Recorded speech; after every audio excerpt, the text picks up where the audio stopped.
Alright, alright. We're on stream now with Ninja Gaiden Black, ran by Mr. MikeKanis. Well, thank you, Void. Thank you for having me. What's up, guys? Alright, so without further ado, let's get this thing started. It's a fairly long run, about 2 hours long. But it should be a nail biter the whole time. Oh yeah, for sure. You're in for a treat. This run is really difficult. Alright, let me make sure these splits are ready to go. Boom. I was wondering if you missed starting the timer, but I guess the timer starts after your intro. Oh, yeah. So, yeah, welcome to this game. If you've never seen it before, it's definitely one of the best action fighting games I've ever played. It's like almost like if you were to take Legend of Zelda, but make it much more sophisticated in terms of its sword combat. That's pretty much it, with some cool platforming. It's got everything. Some RPG elements. We'll be collecting money and potions. Speaking of which, pretty early on, money is going to be one of the top priorities. Shoutouts to money. Shoutouts to money. So here's the first speedrunner strat. So what we're going to do is we're going to hit that torch right there, which spawned a yellow orb. Yellow orbs in this game count as money, but they also count as charge up for special moves like this. So you saw a little yellow thing came flying into the room. That's the same one from the torch. I had 10 seconds to get into this room before that yellow thing despawned, which allowed me to open this fight with my strongest attacks that I have right now.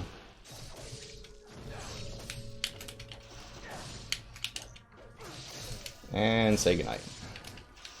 So, special notes.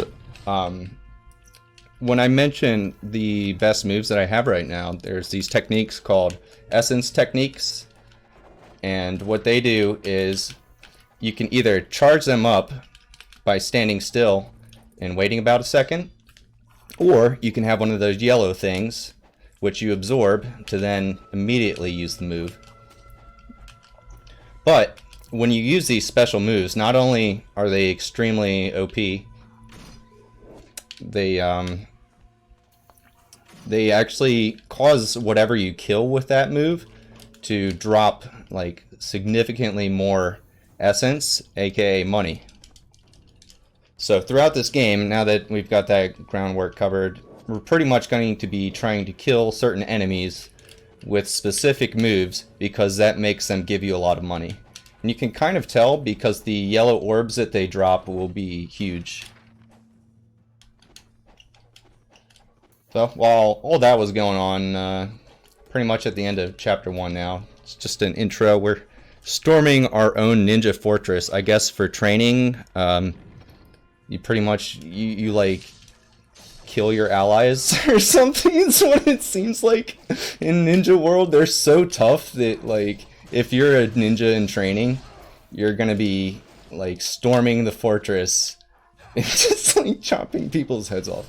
So yeah, I'm glad I don't live in Ninja World. Right? Yeah, it really sucks to be these guys. Hopefully he drops a blue orb. Yes, which is health. Come on. Alright, first boss.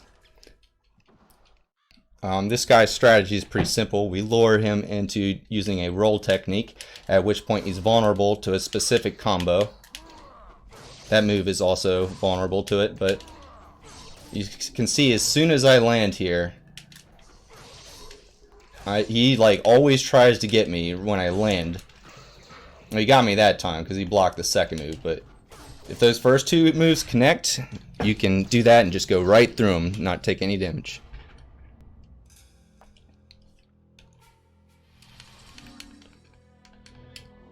So yeah, that's the intro. Now, you're no longer killing ninja allies, but samurai, and we all know ninjas hate samurai and vice versa. So what we're gonna do is we're gonna go fight these samurai who are storming the ninja village. So at the start here, we have a little bit more movement and less combat than Chapter 1. The techniques being used are pretty straightforward. Roll jumping, just like you would in a donkey game. And other than that, it's just trying not to touch any walls. And camera control. That's nice. There's actually a hidden collision box right there that's really annoying. Alright, so you could get this big potion here that gives you full health. You could have gotten that in chapter 1, but it saves about a second to get it there. And this is called Fire Wheels. We have Ninpo in this game, which is like ninjutsu. I'm probably going to mispronounce all of them. But Fire Wheels, I'm pretty sure I got that one. So that is really good, actually. It's good for... Well, we'll just wait and see. But you'll notice under my health bar now as well, if you're not familiar with this game, there's a little flame thing. That flame thing is the Ninpo usage, and the flame will extinguish for each usage. And you get to power that up throughout the game. And the routing of how you use those Ninpo techniques is critical to the end of the run. But we'll get there.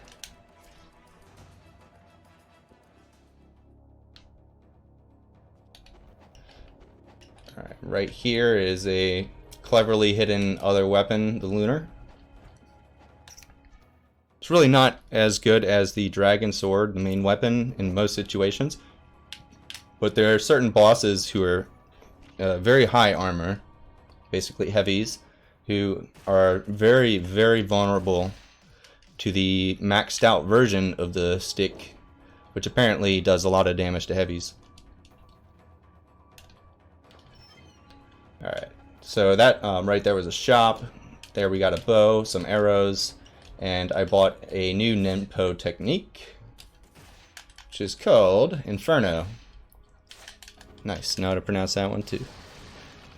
Alright. It's the next one. It's the next one that nobody knows how to pronounce. Anyway, so yeah, he's gone. He's gone.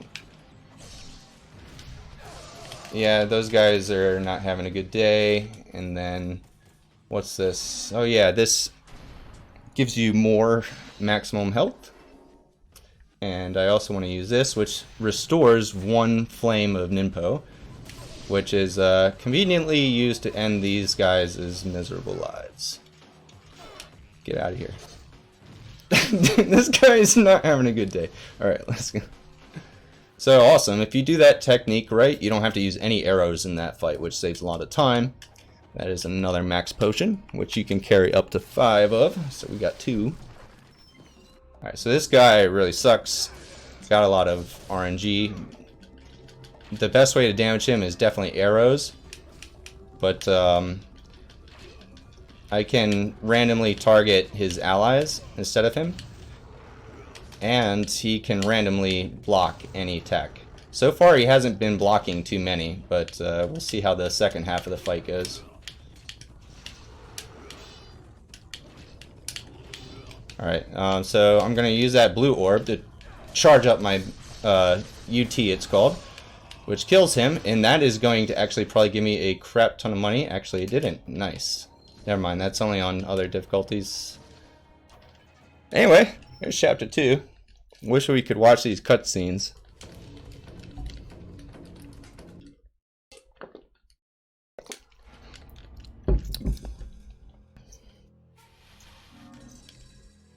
Blah.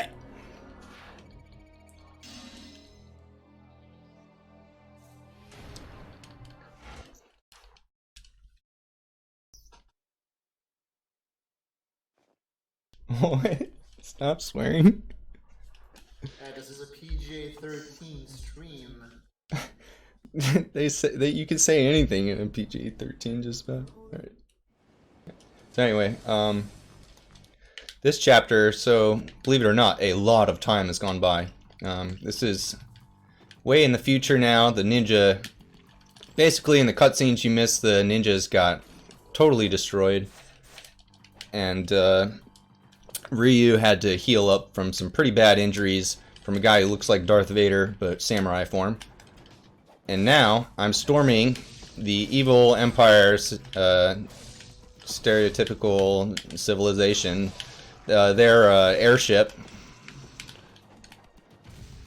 and we're on our way to the empire's capital city. And all we really know is that Darth Vader is somehow involved. So this is basically a Star Wars movie, is what you're saying. Yeah, exactly. Star Wars, but with ninjas instead of Jedi Knights. Yeah, I don't know what they were smoking when they made this game, because it's got everything. It's This game truly has everything. It has mechs, it has monsters, it has demons, it has ninjas. Oh, I'm getting destroyed. Alright, we're good. That was a satisfying way to kill those guys. Alright. That kind of sucked. Fortunately, these guys almost always drop a ton of health. But yeah, just making our way through this airship, which is totally devoid of any citizen passengers, just random army people who are fully armed at all times. Here's the cabin. There's nobody here. No scientists, no drivers. But the important thing is we're gonna blow this shit up. There, now it's almost PG-13.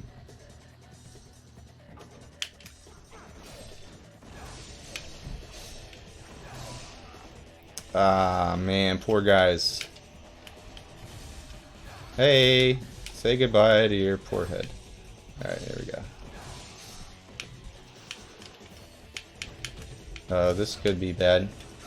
Please be dead. Alright, well, that messes up the strat for the next guy. Actually, never mind. He dropped a blue. So what happens is there are 2 levels of your charged up attack. A yellow orb will automatically take you to level 1 of the charge. And you could, if you wanted to, continue charging up to level 2 after absorbing a single yellow. But a blue and red orbs, which we'll get to, count as automatically fully charged, so level 2 charge. It's just normal difficulty. Yeah, we're not doing anything too crazy here.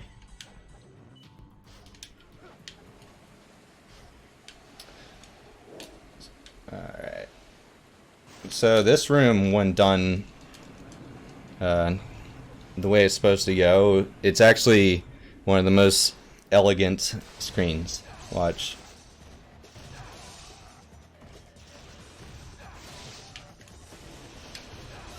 There we go. I love that.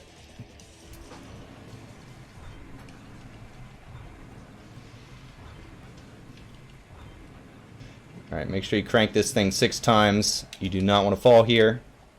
That would take me back to the beginning of the game, which I don't feel like doing. Alright, let's go.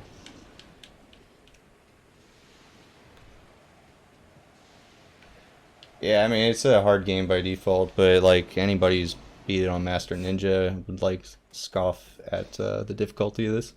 Alright, so we're going to click fire wheels. That's going to be useful for the boss. Smoke bombs is very useful. It's basically something that can cause certain types of enemies to be completely unaware. So that guy, like, he went into like an LSD trip right there. As soon as I threw that, he didn't know what was going on. It's wearing off right now. But yeah, smoke bombs are especially useful against armored soldier type enemies. Alright, don't miss this jump, please. Thank you. It has happened before. This is, believe it or not, one of the most dangerous parts of the run. It's so simple, but like everybody's lost runs to that. Alright, no more pits, so now I just have to worry about fighting enemies for a while. Whoa. Come on now. Yeah, movement's really hard to optimize in this game, because it's so tightly intertwined with combat. It's like you always got to be controlling two aspects of gameplay at the same time.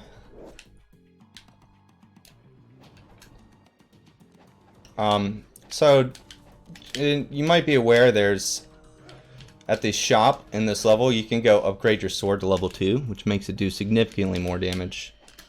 The problem is that shop here would be probably a 30-second detour, whereas it's directly in your path in the next chapter. Anyway, coming up now is my favorite boss. He's really cool. So the idea here is we want to have him be tripping on LSD the whole time, which is going to make him miss his laser and slightly manipulate his AI. So there we go. We dropped a smoke bomb. Oh, he outsmarted me. Actually, I was supposed to use fire wheels. Sorry. Alright. Alright, he's about to use his special technique, so when that happens, you want to use Inferno, which can interrupt it. It's unfortunate that had to happen. I am going to now switch to fire wheels. Use one of these to get my Ninpo back. Oh man, that was some unfortunate timing there. Yeah, when I said this guy's my favorite, he's actually not. I lied. So, fun fact, a lot of people don't know this, is when you use a smoke bomb in this game, that move also initiates a roll, which has the same invulnerability frames as the normal roll. You can use that to your advantage in this fight to simultaneously disorient him and dodge.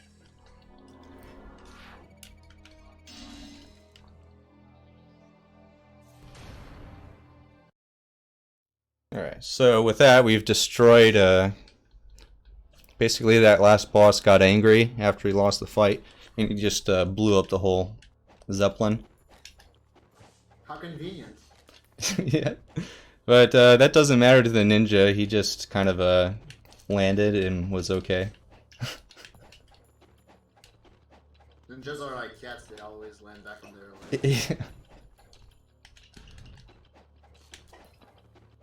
So this fight, it can go one of two ways, either really clean and optimal, or really bad.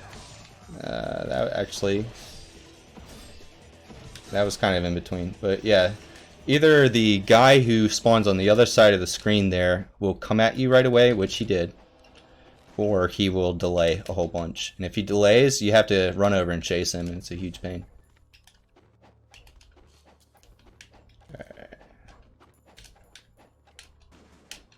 So this chapter introduces you to the capital city of the Empire. Evil Empire Strikes Back. But there's sort of a good town and a bad town. This is the good town side. Until these guys show up. Alright. This could maybe be bad.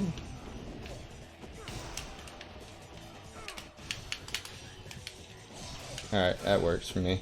Alright, so up here, we're going to get our first Spirit of the Devils, which is a really nice item. It increases your max Ninpo count. So the little fireballs underneath the health bar. This is going to give me one more.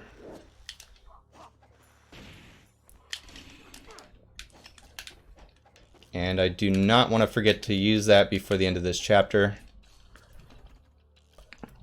because Ninpo refills after every chapter, and if your max capacity is still 1 and you use the item, it's still going to leave you at 1.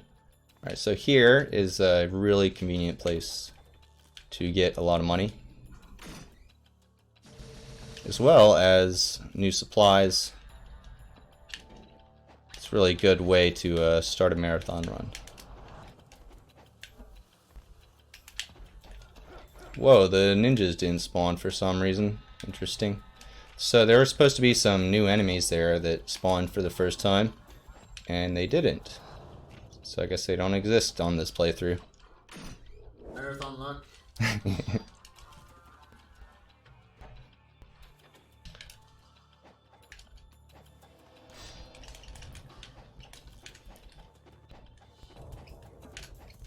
Alright, so there's this bar, Hans Bar. And we need a ticket to the party. So this is actually a mandatory visit to the shop of the game.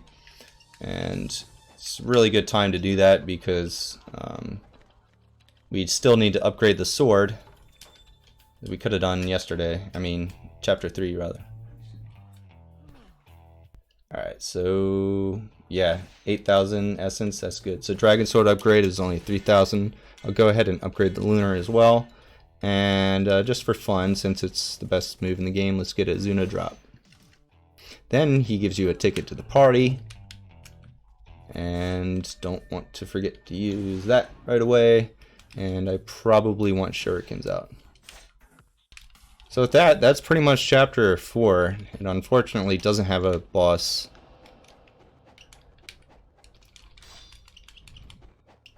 So when you say that Zuna Drop is the strongest move in the game, but you said just for fun, does that mean that in normal runs you usually don't grab it? It's not really the strongest. It's really good for crowd controlling enemies. Okay. But in a speed run, you generally would avoid those enemies entirely. Gotcha. But yeah, it's really cool. You'll see it later. What you do is you basically do a suplex. Ooh, I'm all about suplexing. Yeah. You find a train. Actually, we'll find a train later. I tried it before, it doesn't work. Don't forget the key here. Easier than you think. Alright, let's go. So that is essentially the key to the evil side of town.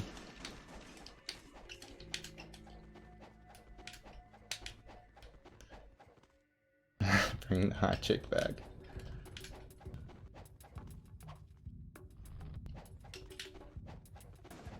Ooh, nice corners. Alright, here we go.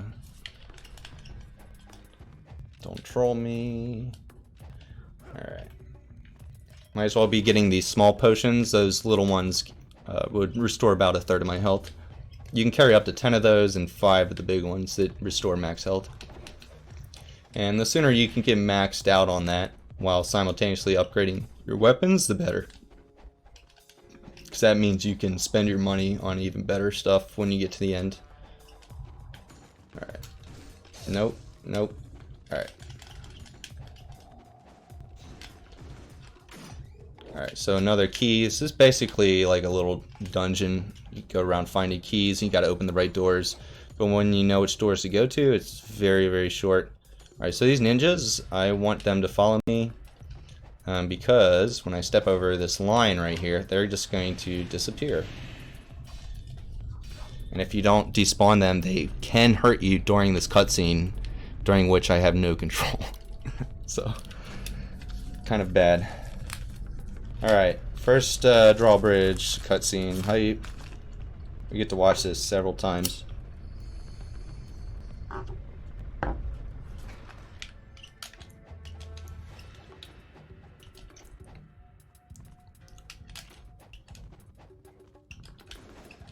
Game audio? What's wrong with the game audio? Is it too loud?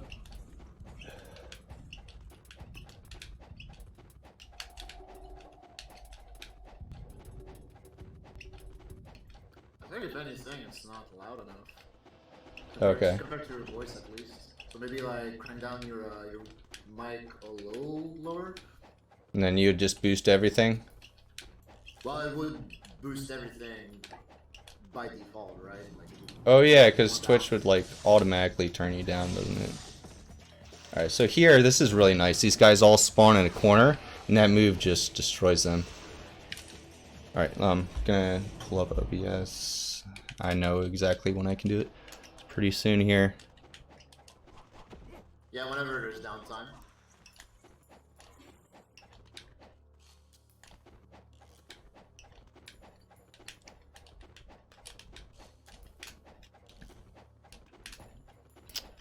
Alright, so this is pretty much the end of chapter 5. We go from a ninja game to some sort of sci-fi soldier game to a motherfucking demon game.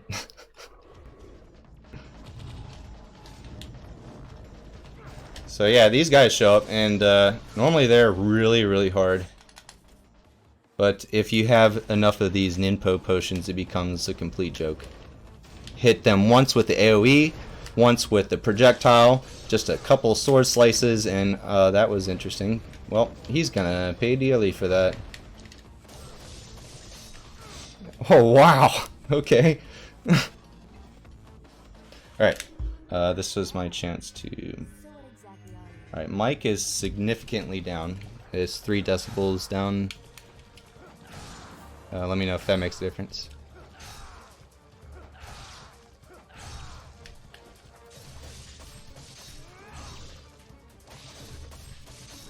Alright, testing. The game's not gonna soft lock. What?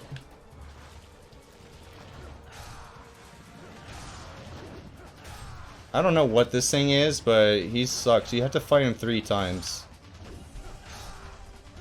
This is sort of the hardest time, though, because later on you have better weapons, more HP. Alright, but yeah, really, really easy fight. Alright, I'm gonna turn down the mic a little bit more. Then I can even boost this a little bit. Alright, should be good. I'm also unnecessarily close to the mic. So yeah, after chapter 5, that was the evil part of the city. Now we go to the evil library, which has or evil monastery. It has a library in it. Point being, it's evil, and because of that, we're gonna just kill everything. Alright. This chest has a ninpo potion, devil elixir, restores 1 fireball. Yeah, audio is definitely better now, Canis. Nice.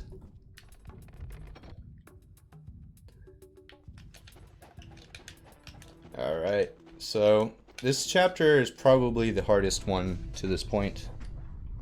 In terms of endurance and potential to lose time to little things.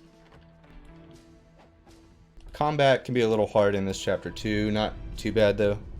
This is probably the worst room to get right.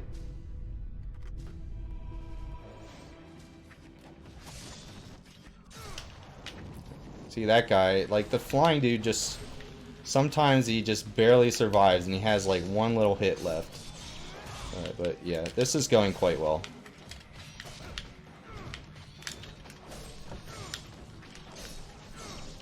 I need to use a different attack on those guys.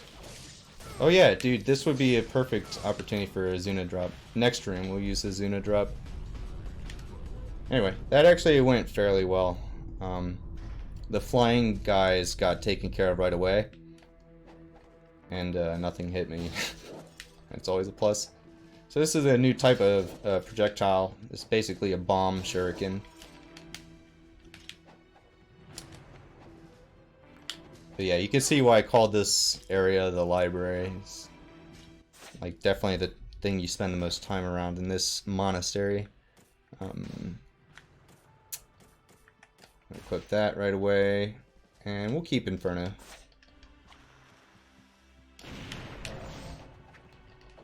Oh, that was unfortunate.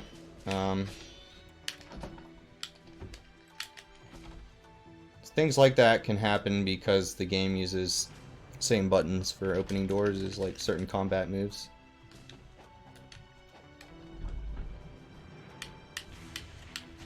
So this is going to be a repeat of the last fight, basically with twice as many enemies or so.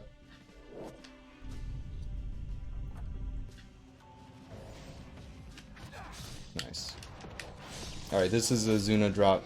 Boom! Say goodnight. And that's like automatic 1-hit kill for any humanoid-sized enemy. Like anything that's the same size as Ryu, basically.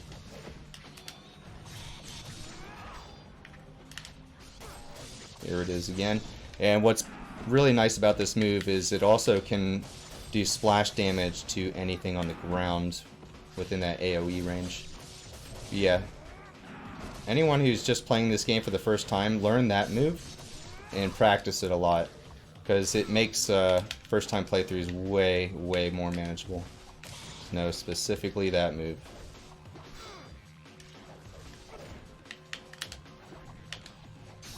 But yeah, if there's anything I can do here, I'd love to get people who've never played this game before to try it, because it's definitely worth it. I was also very intrigued by the last run. That looks fun. I've never played it before.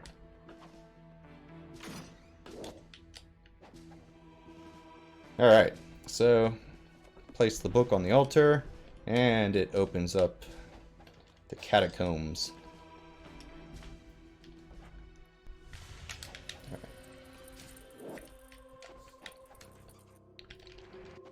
Alright. Cue Indiana Jones music. Should I actually? What? That'd be awesome. I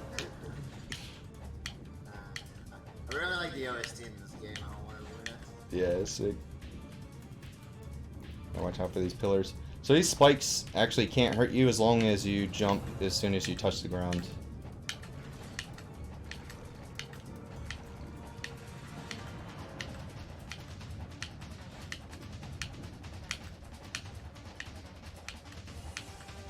Alright, now I'm going to do the dumbest thing in the run so far. Something definitely ill-advised, but it's a cool strat, so here goes. Whee! Alright, boom. So that skeleton's arm there, its hitbox is bigger than it looks. It can, like, push you during that fall. And you'll fall to your death. Here, that height is no big deal, of course. Yeah, we basically just book it down to the bottom of this place, and there's the Holy Grail, which is going to help us summon a skeleton T-Rex, because I don't know what the fuck they were thinking when they made this game. It makes no sense, but it's fun.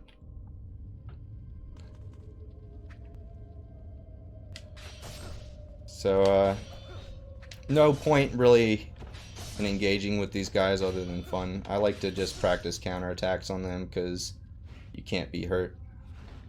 There's no point in taking damage to enemies that you don't even need to fight.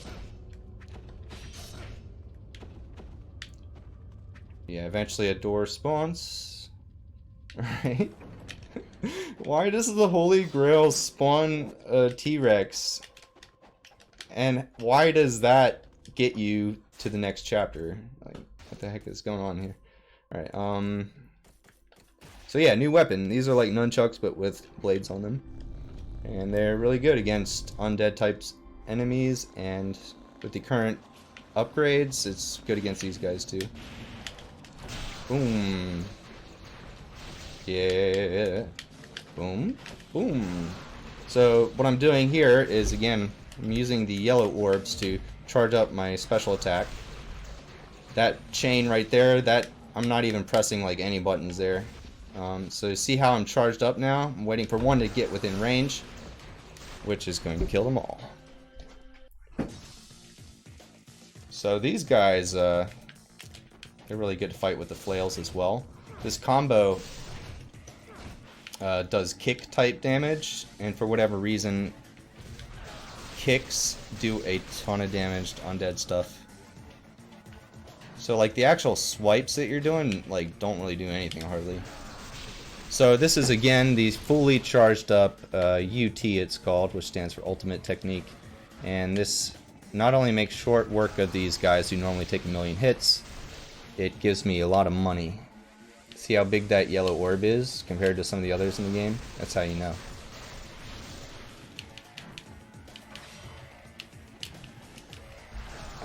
That's some bad art auto targeting for you.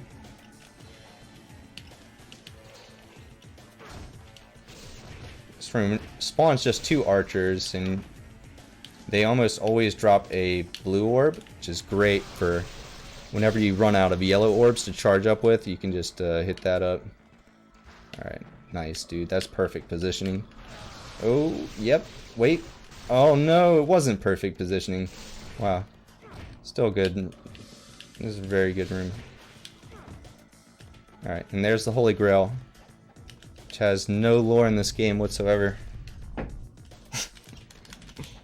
So yeah, now that we have that, we just make our way back to sort of the top of the level.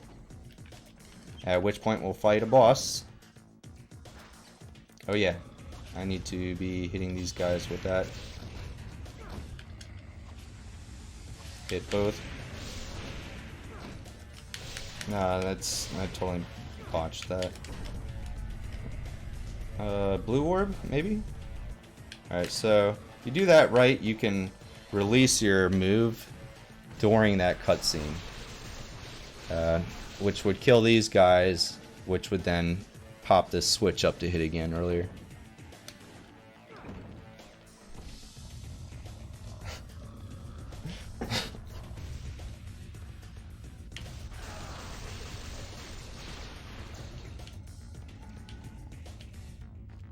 Alright.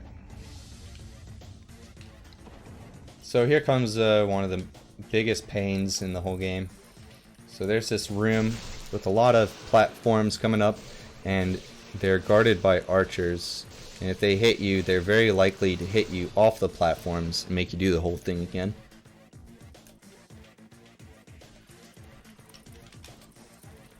So this big circular ramp here, once I start getting towards the top of this, there's going to be some archers I have to deal with. And camera manipulation is important. You don't want to have them on camera if you can help it. And the shurikens help. So there we go. Now that one throws. Alright, very close. Alright, throw it. I mean, shoot it. Boom. Alright, very good. All it takes is one little hit, any kind of damage other than basic shurikens, and you'll stun them long enough to move on. Just make sure you keep your shield up.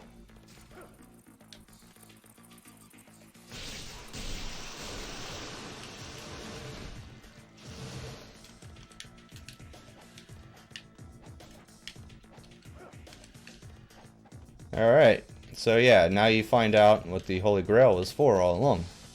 King Arthur had no idea what he's doing. He just put it here. And it awakens a giant skeleton T-Rex. Who is by far one of the most RNG dependent bosses in the game. You can lose like over a minute to this guy if he decides to be a jerk. Basically, whenever he's doing the move where, well, that's the move you don't want him to do.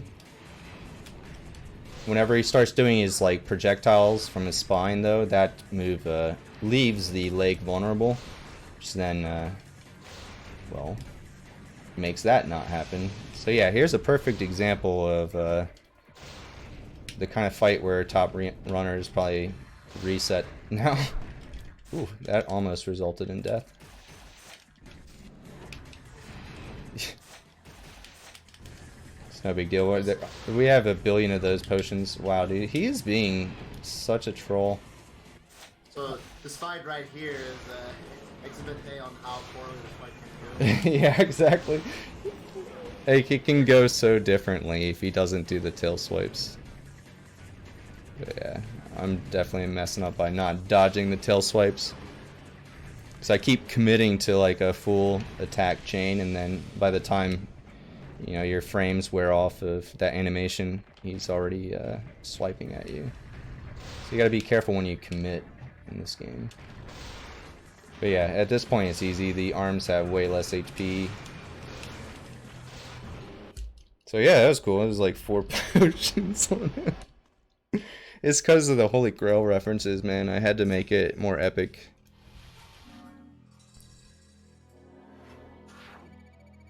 T-Rex Super Jesus. Yeah, this game truly does have everything. T-Rex Super Jesus. So yeah, of course, the whole purpose of the Holy Grail not only was to summon that dinosaur, but that dinosaur was born for a very, very important purpose in life. See, he had to destroy the floor that is the only way to access the next room in the game. Very logical. Alright, so we're done with the shurikens for now. Let's switch to Dragon Sword. And very soon there's going to be a shop, and at that shop you can upgrade the Dragon Sword to max. Hopefully I make it over the hump. There we go.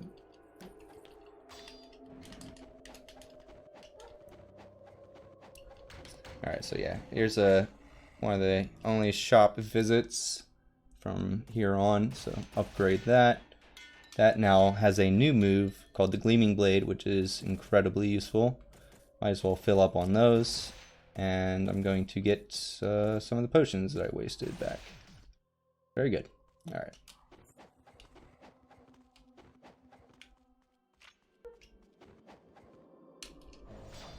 Alright, so here's the new move. It's called Gleaming Blade. Oop. If I had been just a little bit closer to him, that would have one-shot him. But yeah, it's very, very, very effective move for doing a lot of damage to targets that you can get close to. So that was sort of a glitchy exploit thing. Oh, no. Well, I guess, yeah, you get to see it again. Basically, I throw a shuriken, which shifts my momentum, which would normally be going perpendicular to this wall. But because of that momentum shift, I can then finish a combo to end up on this platform here.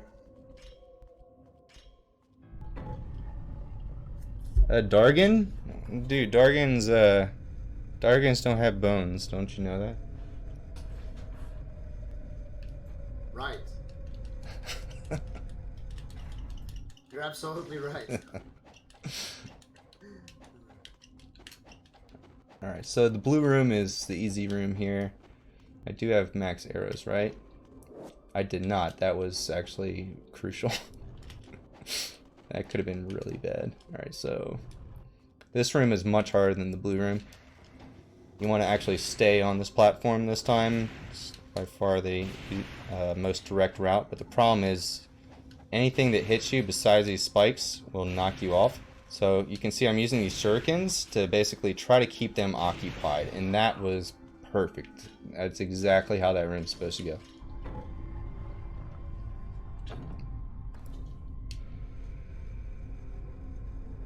What could possibly be behind this door? Certainly not another bone dragon. No, it's way better than that. Oh, yeah, I'm excited. I might not even need this. Let's see what happens.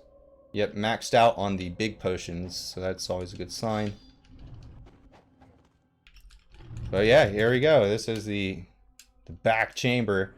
What was hidden here all along? All along, it was him. It's back from the dead. He needs vengeance. Come on now. Don't be like that. All right. So now that the Dragon Sword is upgraded to level 3, I'm going to use Gleaming Blade to DPS him, which, look at that. It's huge. So much better.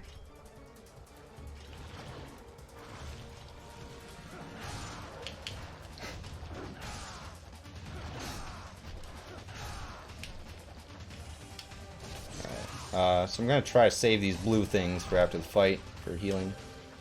There we go.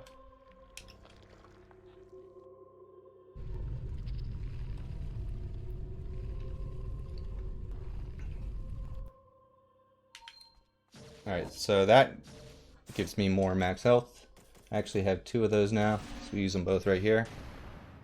Let me think here. I think I also want to equip arrows. Inferno should already be equipped. But yeah, coming up now is a pretty serious time boss. Evil Demon Lady. And she is a lady. Treat her with respect. Nah, don't do that. She won't treat you with respect. Evil Demon Lady is up to, believe it or not, no good. The Evil Demon Lady? It's one of them. Yeah. Fucking hate that Evil Demon Lady. Yeah, so what makes this next boss hard really is just how much damage she can do. Certain moves from here on out, a lot of the bosses have grab type moves, which, I mean, basically with the amount of health I have right now, it would kill me in one hit.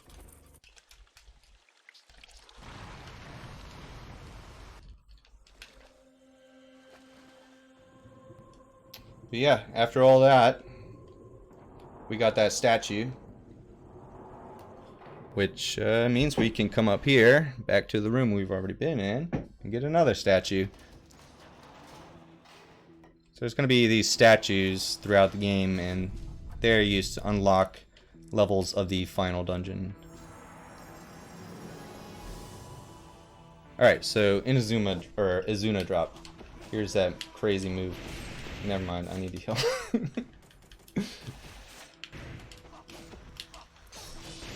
Wow, I'm getting destroyed. There we go. Wow, no splash damage.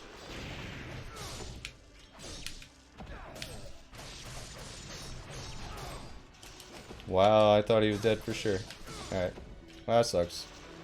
Watch, the boss will go flawlessly though. That seems like what's about to happen here. I'm gonna go ahead and use this since I'm already maxed out on those, and we should be good to go.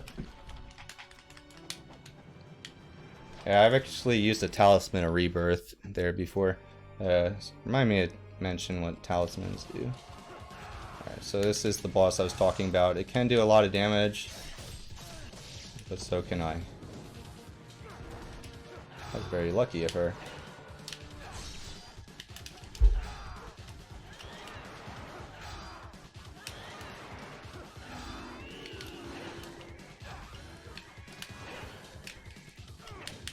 Aw, you bitch. Wow.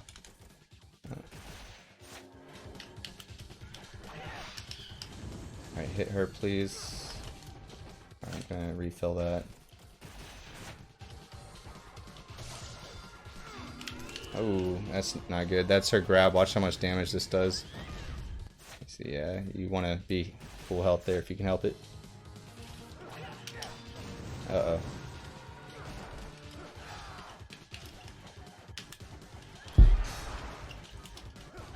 Alright, there we go. The fight might be over now. Wow, she's playing smart. She has like a 1 in 3, 1 in 4% chance of doing what she just did. Alright, anyway. So I used a lot of potions, but that's no big deal because this game just throws them at you. You're really, honestly, you're intended to be using a lot of potions throughout this game.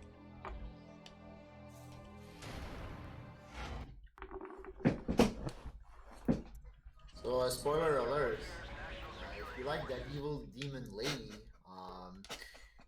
it's not over yet. Yeah, it's just like a virus, it just won't go away. Unfortunately, yeah. Alright. So this chapter is kind of like chapter 4. It's a lot of running around town with just a few forced regular goon encounters and no boss.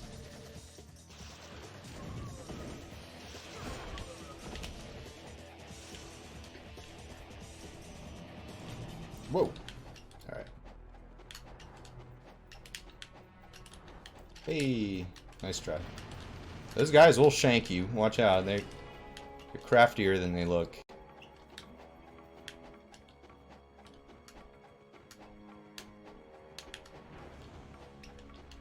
Alright. Here's drawbridge number 2. Woo!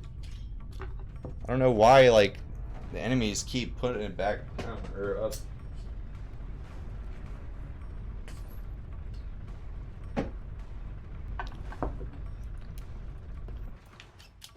Oh no, soldiers. Hey, we did it. Oh, see you guys. Don't want to go over there. It actually would be faster to go that way if the game didn't have an auto-targeting system. Basically, there's a wall there that you can get through now if you use the explosive projectile. But whenever you use that, there's really no way that we found to be able to throw that projectile in a direction that's not auto-aimed at an enemy in that situation. So you have to like kill all of them, and then you can blow up the door.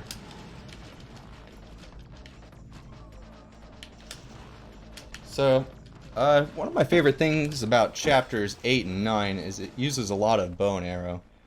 And it's, you really get rewarded for, like, good aim, because you can, do things like that, interrupt that. Casually, I definitely always thought that you had to wait for that helicopter to just circle around you for a while and, like, try to shoot at you. Once it starts shooting at you, it'll interrupt your aiming too much to aim at it. So yeah, there's this guy. It's a nightmare for first-time players. He shows up with a rocket launcher, and you're locked in this area, and you're like, where do I go? What do I do? And out of nowhere, this dude shoots you with a rocket from like a spot that you probably never would have considered looking in that area. I'm trying to get in this door. That is not the door. There we go. Alright, so here there should be a... there we go. So now I should have 4 out of 5 of those, and I can pick up another one in the next chapter. Dude, that actually took you a good, like, 15 seconds to get into that door. Dude, yeah, I know, right? A lot of runners actually call it the final boss of this level. Like, yeah. It's no joke. Oops. So yeah, this is back in the main city, and now they open up a military base, which is definitely one of the most fun experiences of this game. Can also be one of the most frustrating, though, as we may soon see.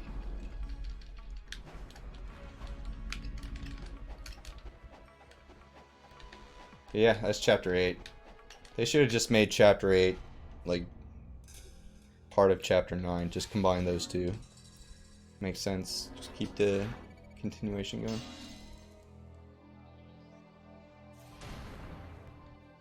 Yeah, this next chapter is awesome. Storming a high-tech military fortress.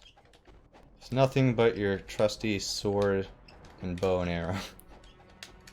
Fortunately, this facility is full of special military-grade arrows that pierce armor and blow up. When I first played this game, I actually did not like the special arrow mechanics. But once you know like which situations to use certain special arrows, it's really, really OP. So definitely gonna get blocked by that thing. Nice.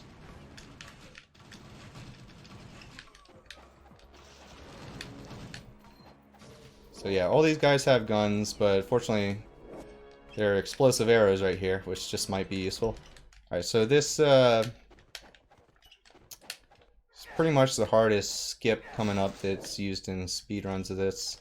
This room is really long, and basically it's a long series of switches that make platforms start moving, and you have to use these platforms to get to a certain area to proceed. But you can skip to that certain area if you do this just right. Almost, just not quite enough height.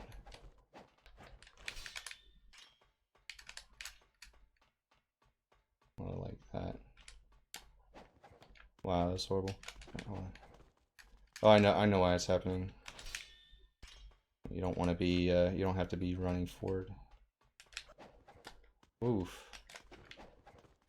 So there is actually a much easier version of this I might show, but I want to keep going for this. I don't know why he's just not even getting to the wall. Alright, we'll do it more like that. Ooh, that was a perfect wall run, but it didn't jump off at the right time. Alright, so you gotta aim more like... Now, I hit sort of an invisible corner.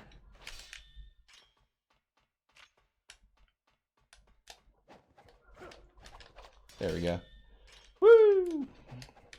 So yeah, I probably lost like 40 seconds, but it still saved probably like 3 minutes over the intended thing to do in this room.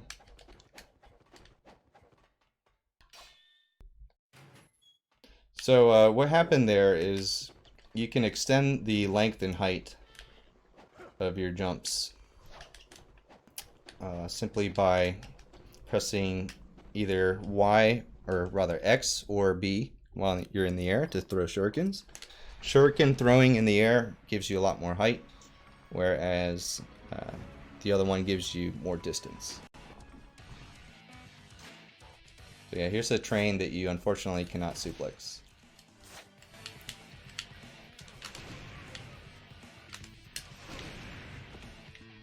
Where are we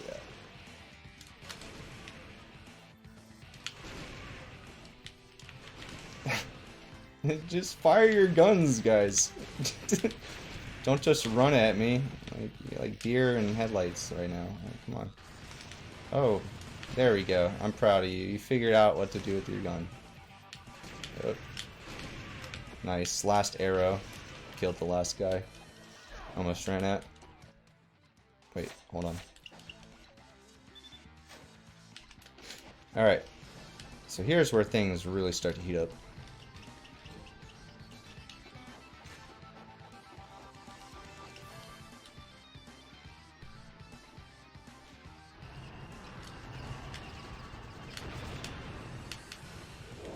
So I've got myself way into the corner of this box in an invisible wall. And when I'm in that position, I cannot be harmed unless he decides to go right, which he's doing. So I'm going to heal up. Yeah, basically I'm going to try to hit right between like the top and bottom half of this tank. And what that'll do is that'll do the damage that kills the boss and also hit the hitbox of the turret guy. But there's two of these, so let's go. This one's usually a little easier to get into the invulnerable position with. Yeah, see, he moves like right over there. If this hits, ooh, that could have been really bad. Alright, I don't want to use that potion. Go left, go left. You're going the wrong way, guy. Oof. Good thing I used that potion, eh?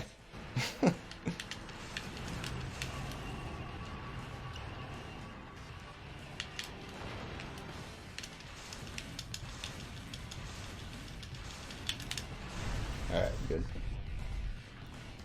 So yeah, it's a pretty stressful fight, but now I will have full big potions. Only 2 small potions left, but those cost like nothing, and there's a shop visit routed into the next chapter. So yeah, maxed out big potions. Big part of the routing is kind of knowing when you want to use the small potions and when you want to use the full potions. I like to have full potions definitely going into chapters 10 and 12. This being 9 means they're coming up pretty soon. Alright, so here's a helicopter. Kind of like the tanks, but even more accuracy dependent.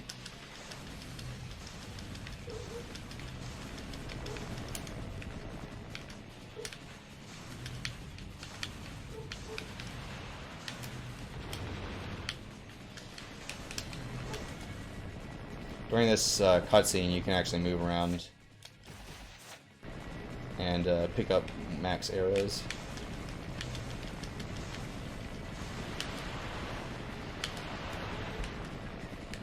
Alright, that was pretty good.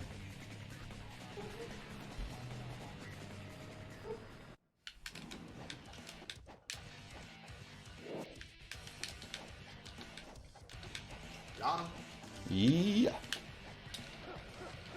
Alright, no more small potions, which is kind of a thing. So I definitely can't be wasting those anymore. Well, can't really waste them if they're gone. Alright, let's go. So, this thing has little satellite dishes, I guess, that you want to shoot. And you have to do those while you're being shot at. And those shots might include a grenade sometimes, which interrupts your aiming. Fortunately, they chose not to do it, which saves a lot of time. Alright. So this is a special potion, by the way. That's full Ninpo. And I'll have 3 casts of that soon. So you'll be able to keep filling up in the later chapters with 3 Ninpo. Which is crucial. Speaking of Ninpo, that's the best way I think to handle this rune.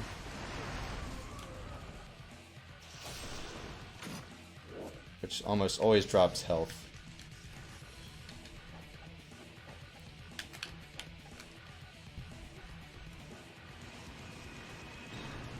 Yeah.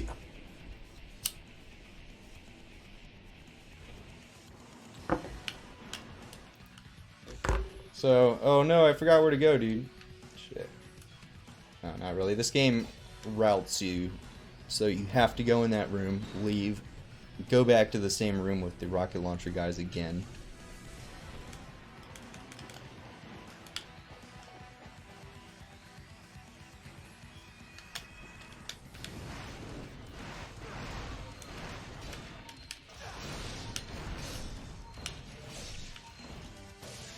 Please.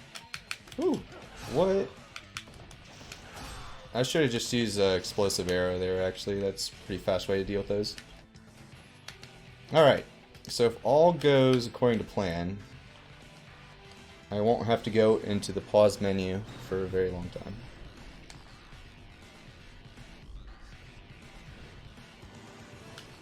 But that requires not getting hit, so let's do that. Coming up now, Chapter 10 is also one of my favorites. We shift very dramatically from military stuff back to, I don't know, demon stuff, sort of. Something like that. Yeah, demon stuff. This, by the way, is approximately halfway through the run.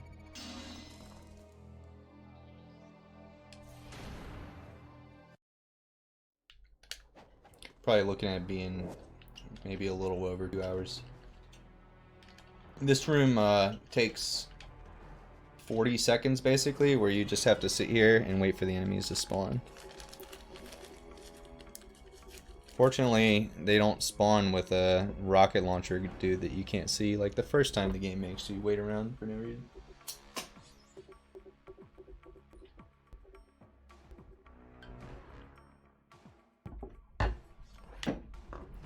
Alright, so after around 40 seconds you start moving around and these guys will spawn.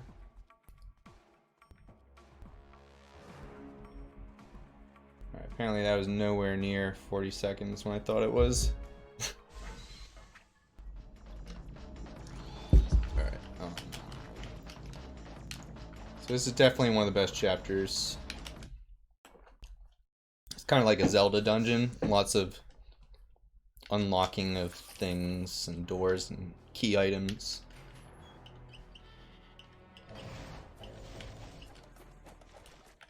It's kind of like the water temple without the water.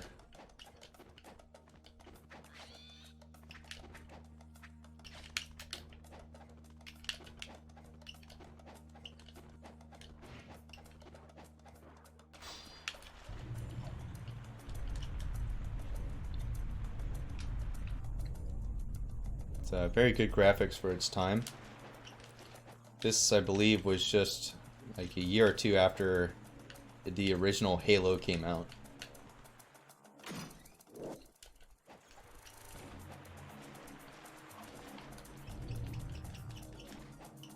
So yeah, that's the first key, and there's a lot of different places you can go here.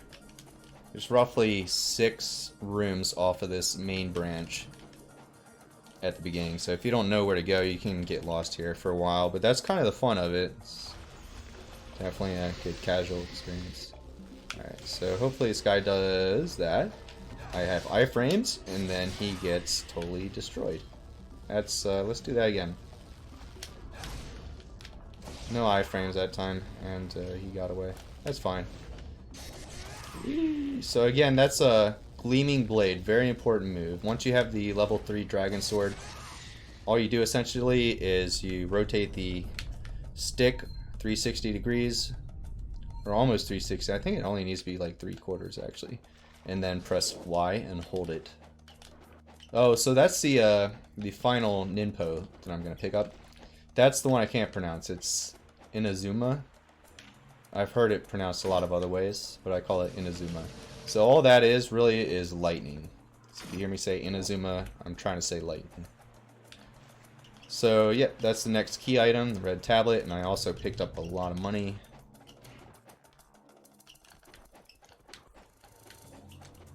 And we take the red tablet up here, and we use it. Whoops. A lot of goodies in this room if you take the time to explore. But, we're in a hurry. There is one goodie that you definitely can't miss, though. And that's this chest back here. Boom. Spirit of the Devils. That's what gives you a higher max ninpo count.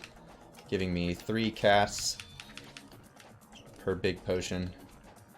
And also, that refills every time you beat a level. Alright, so what that did is essentially that drained water out of this room, which depressurized it so that you can come in here and grab this key item. So far, I haven't gotten lost once. This is awesome. Yeah, boy, V0oidathon. It's legit. Tell your friends. Alright.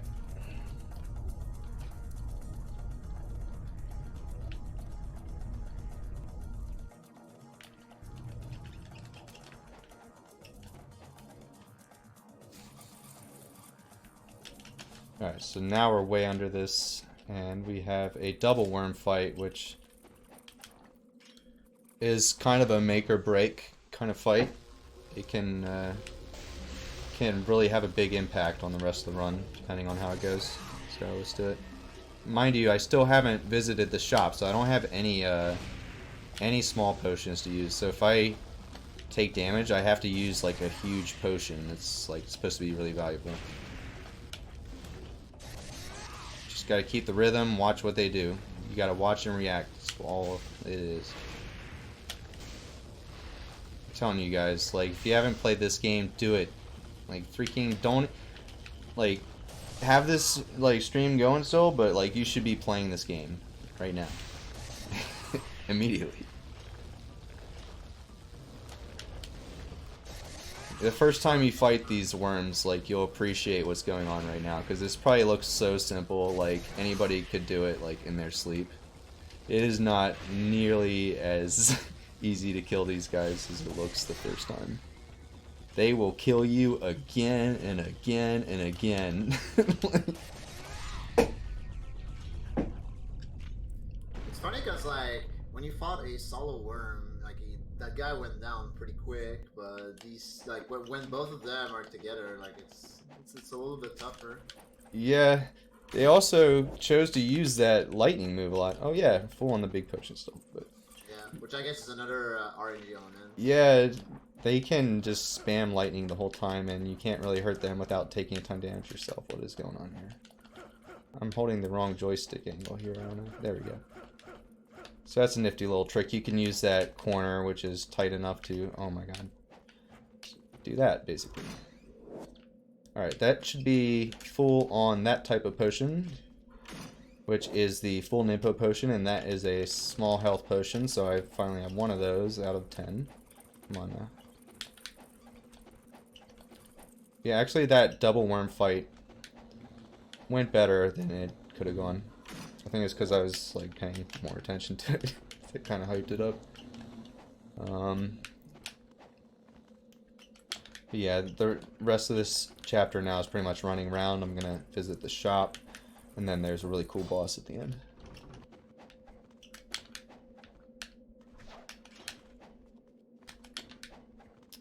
Don't want to miss this. This is easy to forget, but filling up on those.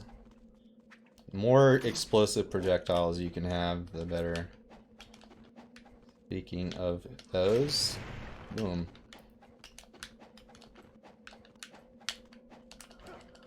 Make sure you run up the right wall there if you're speed running this. because that puts you in a position at the end to where you're really close to the door. For whatever reason, I always, like, I want to run up the left wall before I start wall jumping, but that will put you on the other side of the room when you come to the top. I hope I'm going the right way. This is the right way, isn't it? Yeah, it is. Good old muscle memory. Doing that while I run around and don't think about it. Alright, so now we're full on those. And I did not want to leave yet, because this is very important. Upgrade that to level 3. And I believe that's all I need for now.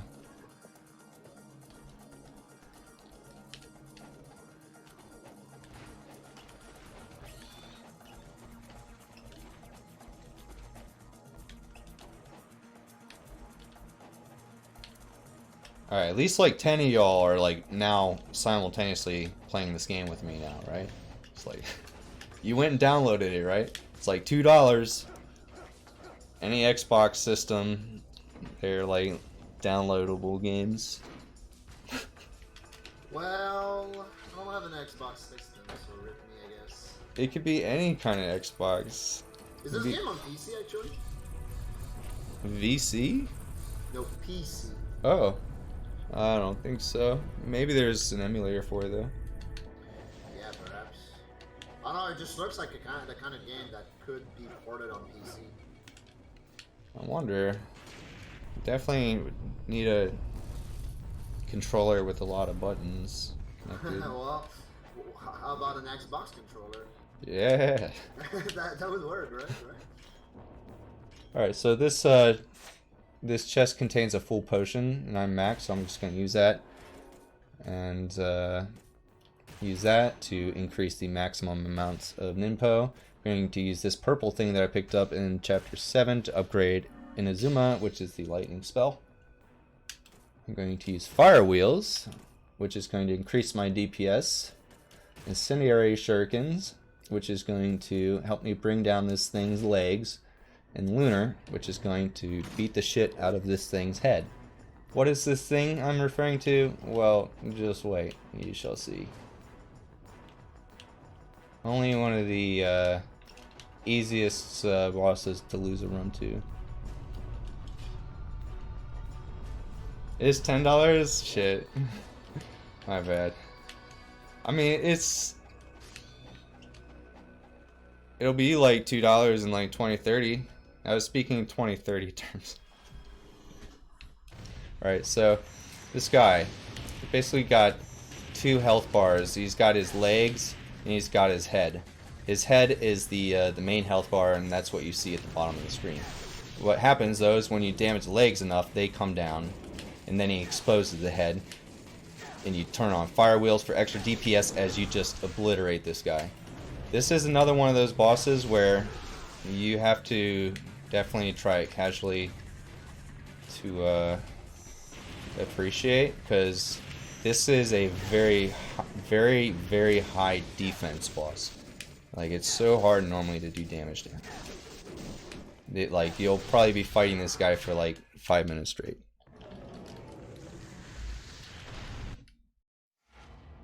Damn, that was a good fight. Yeah, it's better than it normally goes. He gave me a really good and predictable attack pattern, which is crucial. Yeah. You notice he shot like lasers out of his eyes, sort of, when he was far away.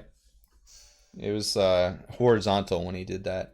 When that's happening, if you're moving towards him, they're just going to be behind you, no matter what. But you can also do vertical swipes, which means like they're definitely going to hit you if you don't do something about it. And he gave me all horizontals, and then when I got close to him, he did very slow, predictable attacks. It's awesome. But yeah, here goes Glimmers.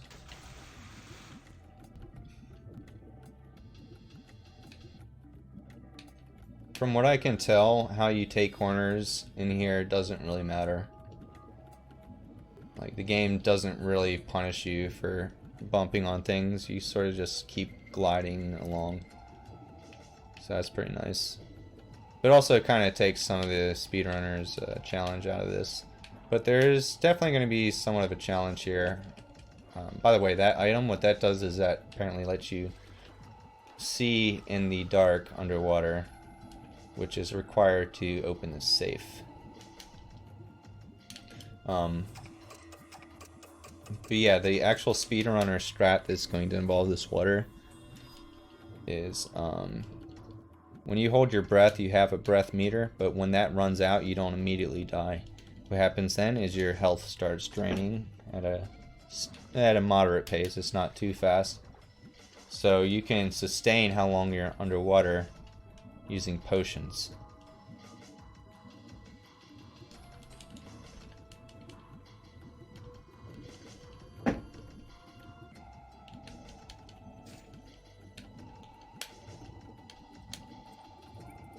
We don't even know if it's $10. I feel like it's $5. I remember seeing it though recently and thinking like, wow, that's way cheaper than I would have thought it would be. I don't know what that noise is. Windows alerts, my dude. I think it's actually adware, dude.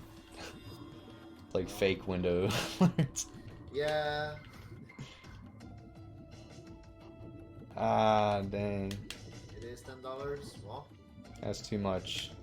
I think Gaines will still confirm you that it's gonna be the best $10 you'll have spent. It's pretty true. I mean, there's always crack, but... Excuse me? What? There's always crack? Okay, well, we went from video games to drugs, alright. Alright, so the breath meter is now gone, and see the health bar, like you can watch it, it's not like terrible panic the pace it's at, but you want to milk that as much as you can and use only small potions. And it's okay even if I have a little sliver of health here, because we're going to use this spell. I think you haven't seen that yet, but anyway. Even though I'm low health, things are cool, don't worry.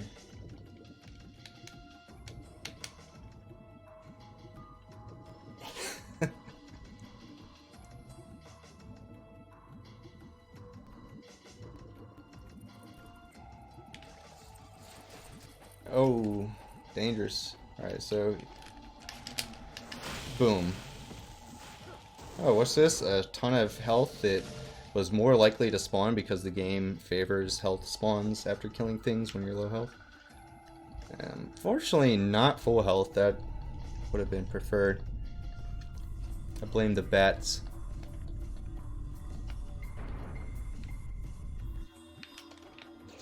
Oh, come on.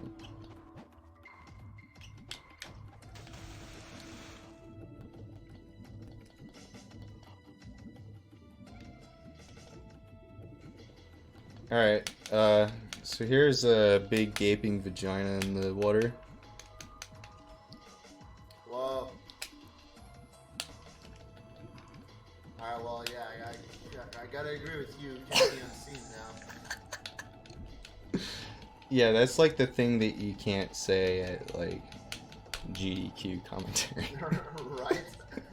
But, like, every time I see sure it, like, that's what I think. Like, Yeah, I'm sure 80% of the chat thought of it. yeah.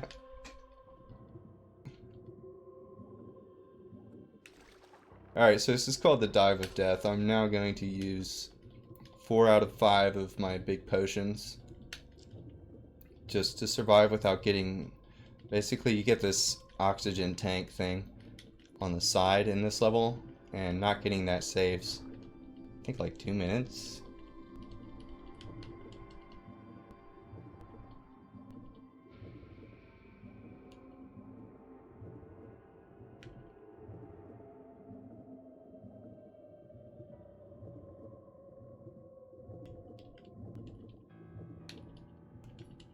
Alright, you might recognize this area.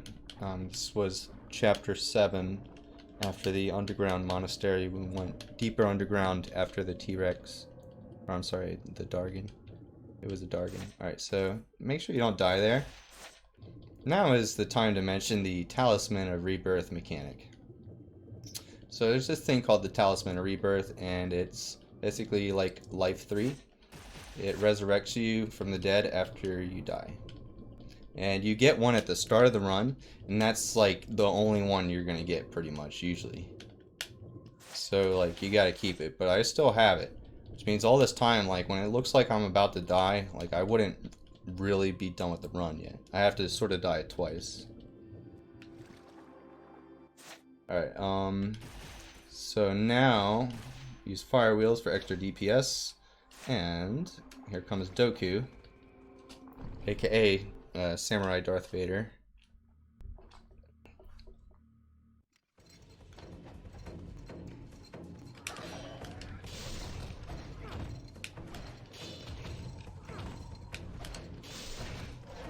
This guy's a big meanie. You just gotta get in his grill, man. You can't be afraid of him. Don't jump, though. That's my one tip to people fighting this guy for the first time, is don't jump. I'm gonna use a potion.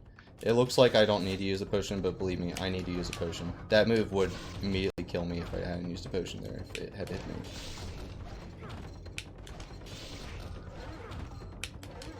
And that grab does, like, a huge chunk as well.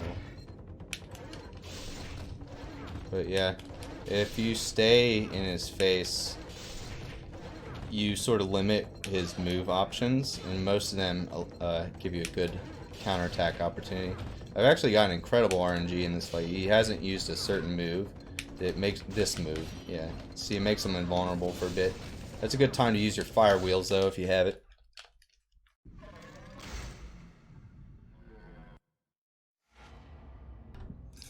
So that's the end of Darth Vader. Or is it? Or is it? You can't. No boss that's significant in this game gets fought once only. Yeah, Think looks about like it, right? Yeah, what's up, Joe? Thanks. Yo, the man Joe rolling in. Alright, so now we're going to use the same trick I used in Chapter 9, though this version of the trick is much easier. In the air, I throw a shuriken to get extra height. That allows me to get up to these platforms that normally require a puzzle that takes several minutes to do. Pretty much skip the whole thing.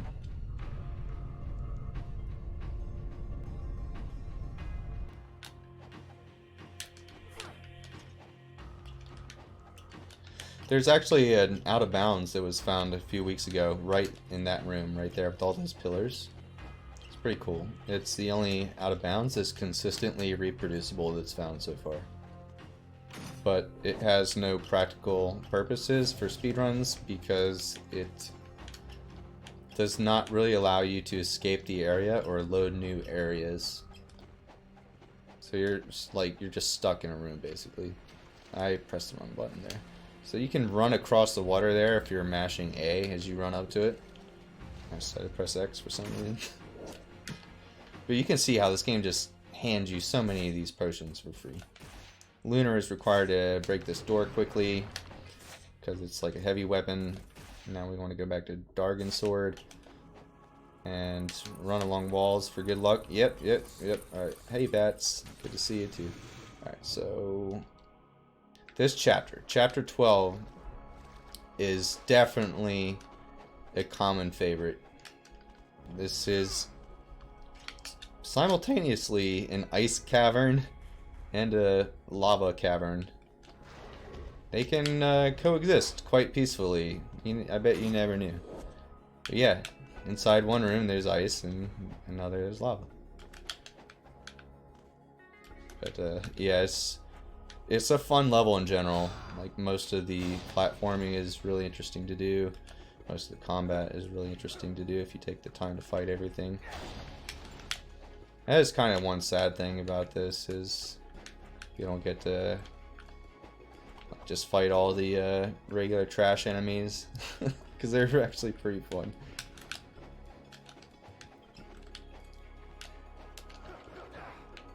It's another one of those walls where you have to make sure you start running up it the right direction so that you pop out of the right side of the hole. It's good to pay attention to that. Right there. Oops. That pillar is really easy to hit for some reason. Oh, what's this? Oh, this slightly different kind of cavern. Slightly. So I gotta pick up 4 of these iron ores. Well, once you're in the lava, you actually don't take much more damage if you decide to just stay there. It's kind of a good thing to know. Don't start jumping around and panicking. Oof, barely made that. I thought I was not going to make that for sure. But yeah, that's a skip. You normally have to shimmy along a really long ledge there. Alright. There's a shop right there, by the way, so if you ever need it, you could always go there. Come on now. God. Ugh. So this is optional, but it's generally a good idea.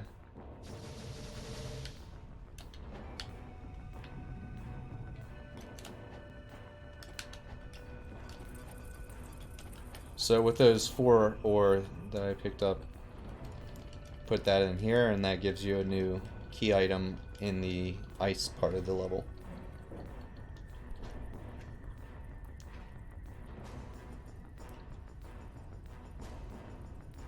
Alright, this part's kind of cool. You aim at a dot on the wall when you run, and then you like kind of slide. Oops, never mind.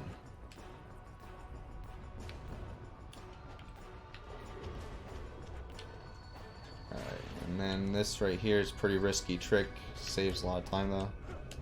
I mean, I don't know about a lot of time. It's like 20 seconds. I better be careful. There we go. That's a little tricky actually. And the whole time like you're taking damage. Oh, that's not good.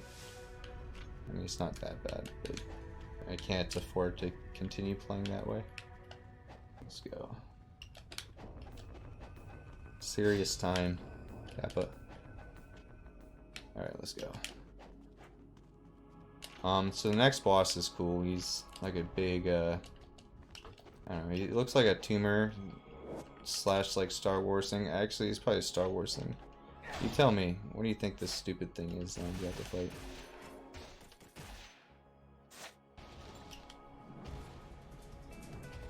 I think that thing is ugly. I just don't know why it doesn't have legs. It's so light. I know, dude. It's creepy. Okay, like... So that move right there, it's really easy to dodge, but if it hits you, you're dead.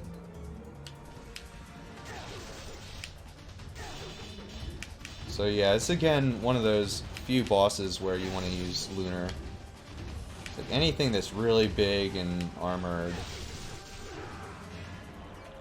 you can actually move around during that death cutscene. You normally can't. Get Dragon Sword back out, and now we have the Eye of Ice.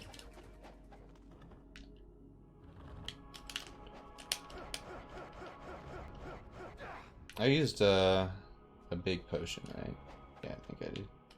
I gotta remember that so I can pick up a chest that's in my way later. Or just not worry about it. This is gonna be fine.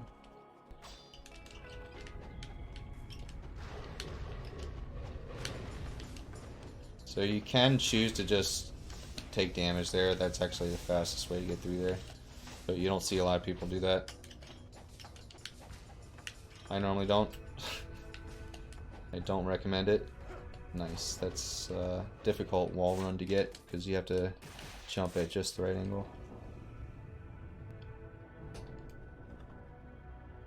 Oh yeah, this chest. Boom, full on big potions.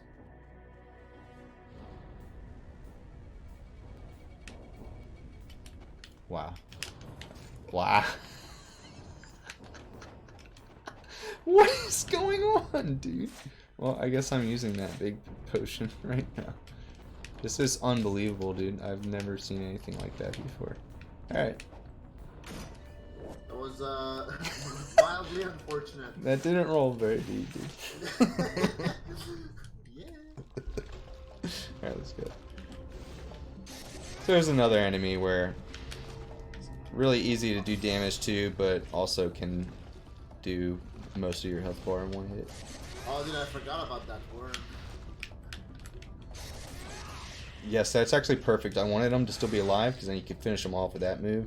Normally doesn't do a lot of damage, but it propels you towards the exit.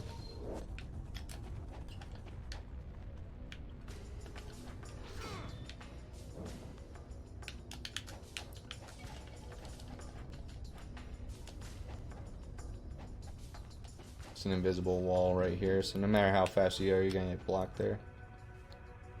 Alright. Alright, so here comes one of the scary parts. This is probably the single riskiest strat that I go for.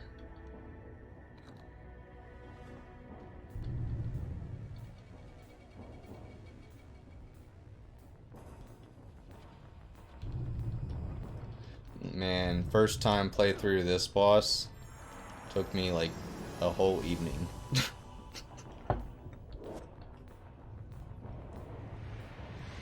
Alright. So he is a heavy, so we want the lunar. And we want these armor piercing arrows. And then the only other thing that is required is balls. Lots of fun. Yeah, you just like fucking go in the lava and just like you just fucking take it and just like say fuck you dragon. I don't care.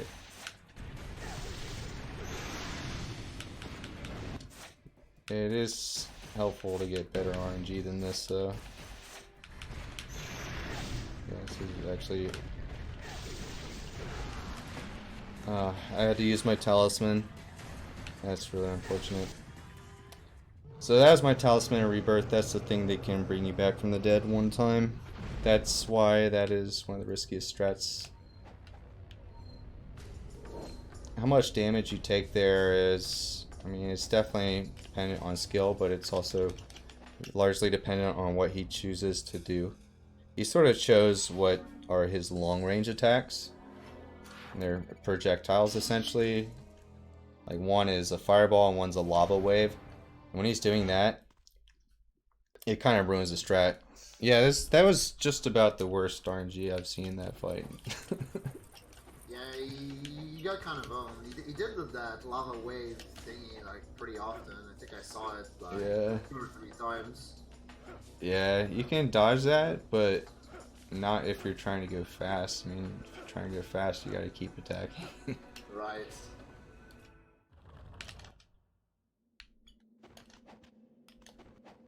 Alright, so this puts you back in Chapter 10 territory.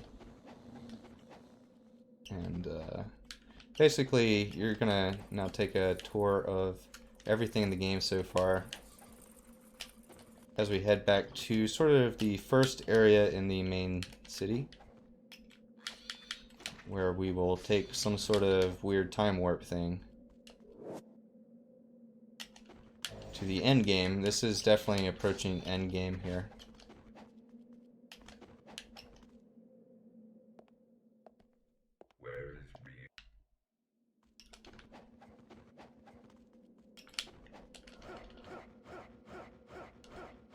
That was the final boss speaking, by the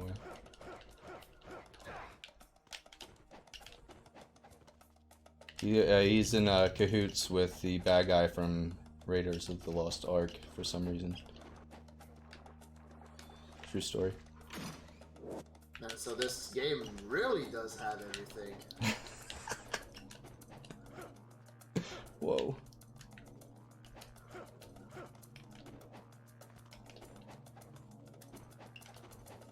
Alright, well, what do you say? Go for Alma, no save?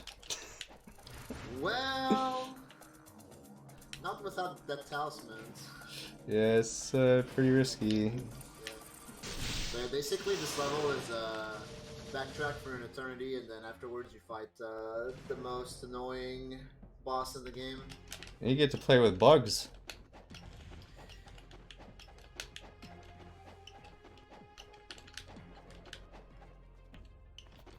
Oh yeah, it's the same level, right?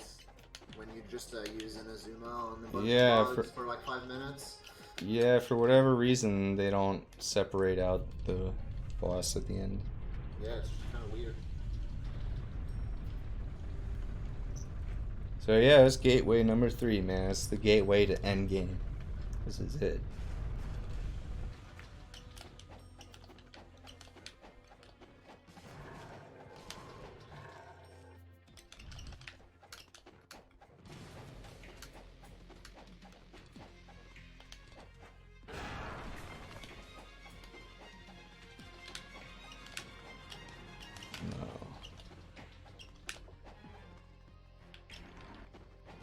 Alright, almost done with Backtrack City.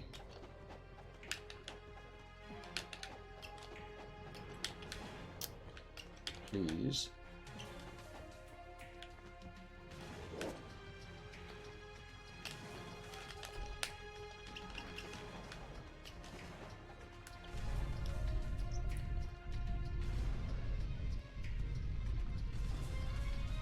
Alright, so this finally takes you back to the ninja village where the game started.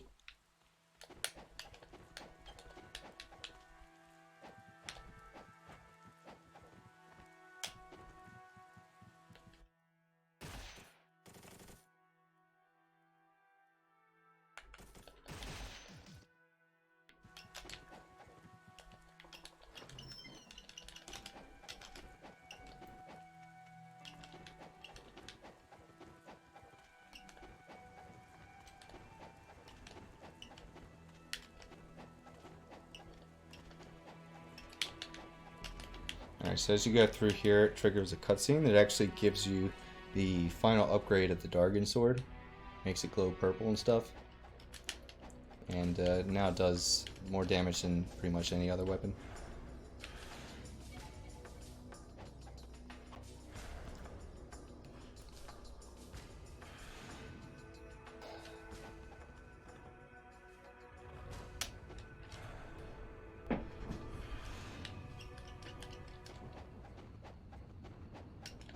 So this is Evil Demon Lady, Part 2.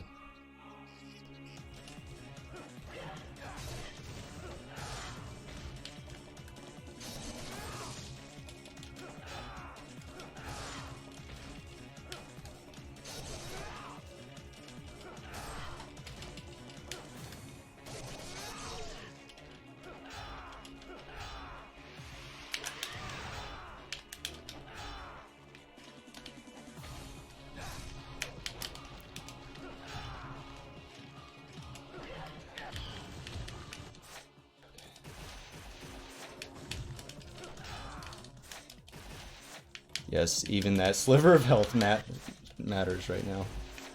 You do not want to be anything but 100% full health in this situation. If I die, that's game over. That's like the end of the run.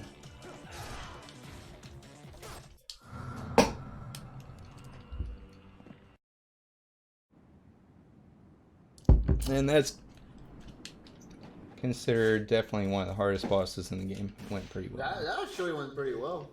Yeah. What's crucial is that first move I did at the very beginning. If you do it right, 8 times out of 10, basically, you'll get her knocked down 1 time at the start, like automatically. And once that happens, you can start to chain her, because once she starts to come back up from being stunned, her first instinct is to get a little distance from you. At least on normal difficulty. On Master Ninja, different story probably. But because of that, you can pretty much count on being able to get 1 more attempt in to stun her. Which is like, I don't know, like 50% chance. Alright, so, oh yeah, new strat here. Actually, no, I'm not going to do the new strat. I'm going to do the smart strat. What is the smart strat? I'm glad you asked. Smart strat is get a crap load of money from these bugs and get another one of those talismans. You know what? Yeah, that's pretty smart. If using the Lunar gives you more money from these bugs than using Inazuma? Yes, but what it is not necessarily the weapon. but the fact that you're using the move where you charge up 2 yellow orbs, Oh, okay. and that makes them drop, I think, 7 times their normal amount of money. So normally what we would do is, yeah, just spam that lightning move over and over again. But yeah, without the talisman in a marathon, it's not a bad idea to get another talisman. It actually is specifically used in a strat for the final boss. Dang, I didn't mean to absorb those. But yeah, you want to actually use that talisman on the final boss optimally. Because it's a free magic refill, you know. Alright, let's go.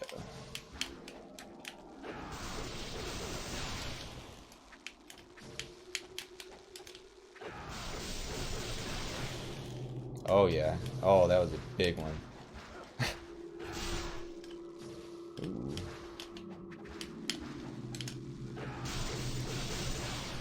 Alright, I should be freaking loaded now.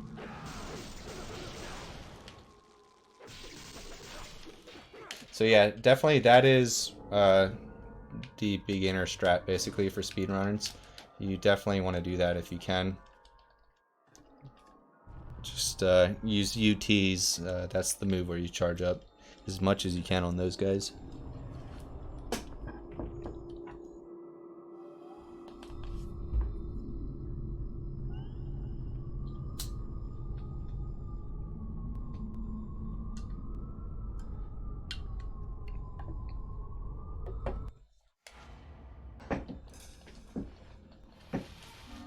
Alright, so we're definitely getting into endgame now. This is sort of the entrance to the final dungeon in a way. It's like if you think of a Castlevania game, like this is the courtyard before the castle. Don't forget that. Loses a little bit of time. Oh yeah, we want Dragon Sword now.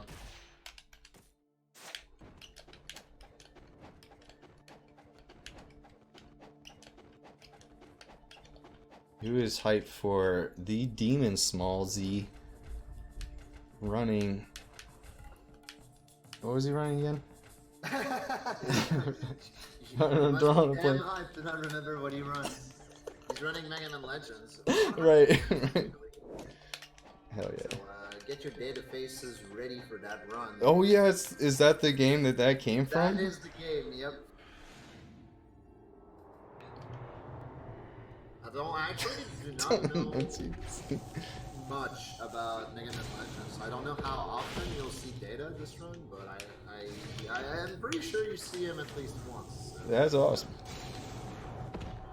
Yeah, good luck with that, dude.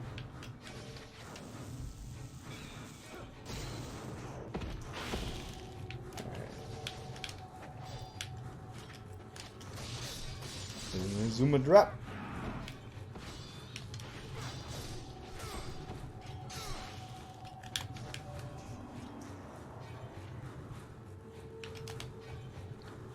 Alright, so this level is very short actually. It has 3 keys. That's the first of it. Alright. Show me something good, shopkeeper guy. Yeah. Alright, kind of low on those. Ooh, kind of low on those. That's not good. Yeah, it's kind of bad.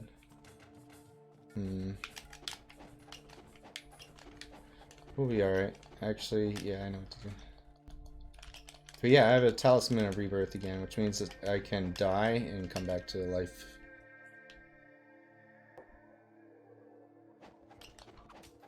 So these fish are definitely a nightmare. Anybody who has played this game has horrible memories of these fish. Oh yeah, that's Darth Vader, by the way. He's back.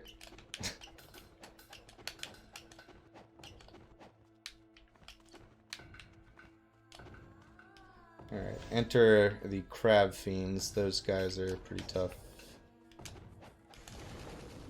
They have a special move integrated into the environment of the final dungeon, wherein they pull you back to earlier parts of the dungeon, kind of like a wall master. So yeah, there are ways to avoid dealing with those fish that are quite surprising to me, actually.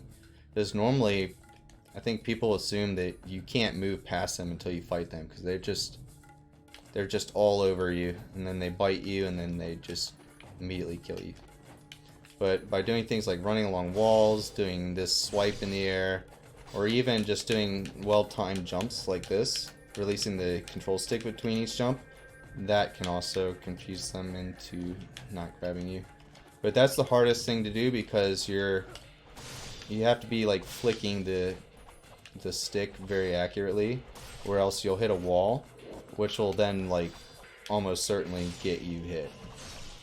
I'm gonna take the blue orbs that these guys are dropping just to help with the next boss. But yeah, we're almost done with this level already.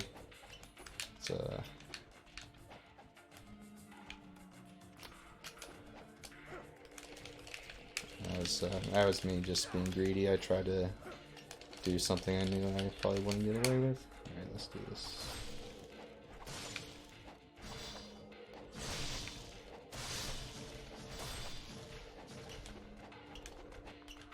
That should be good. It's iffy. No, it'll be good. I'm not worried about this next boss.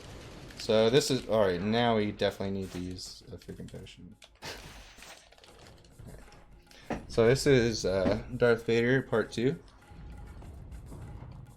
But he's got some cheeses. So that's the first one. Like, his opening move will almost always be one that like makes him vulnerable. The other cheese, or yeah, he hits pretty hard. That'll be fine.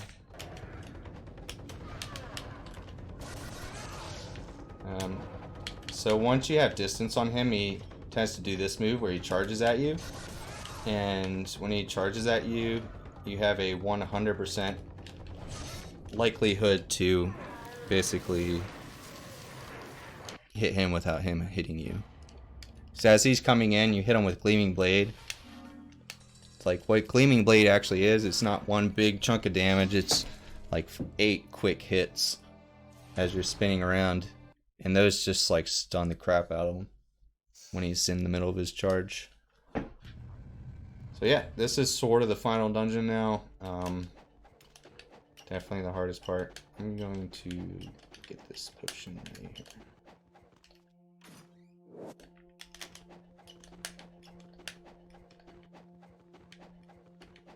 I'm definitely not going to make sub 2, unfortunately.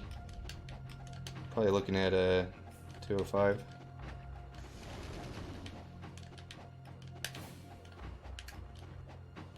We'll see though. Maybe we'll bust out Not the. making estimate? Oh, come on!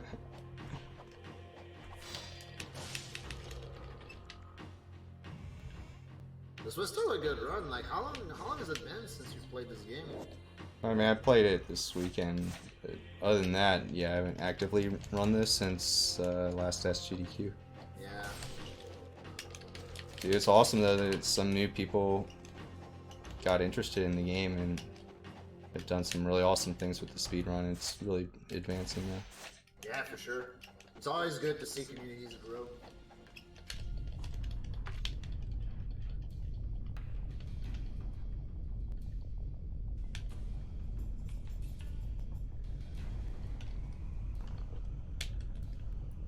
So yeah, pretty cool effect they do there. Very, very good design for a final dungeon, I think. So yeah, we have 4 floors, basically something straight out of a Bruce Lee movie. And each floor has mandatory enemies that I have to fight.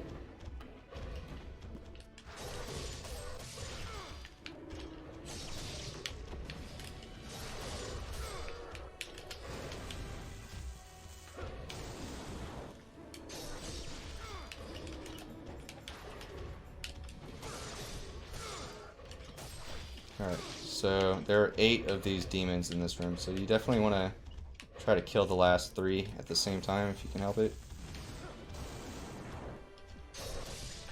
Or at least get the last 3 with one of the lightning spells, because that I think can only hit up to 3 of these guys at once or something like that.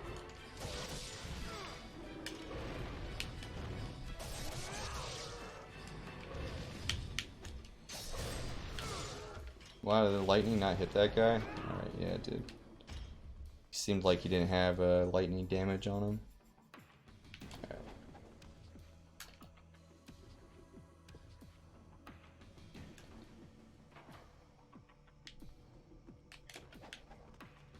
We are close to the end. I don't know, man. This could cut it kind of close. There's just too many boss fights with their little loading screens.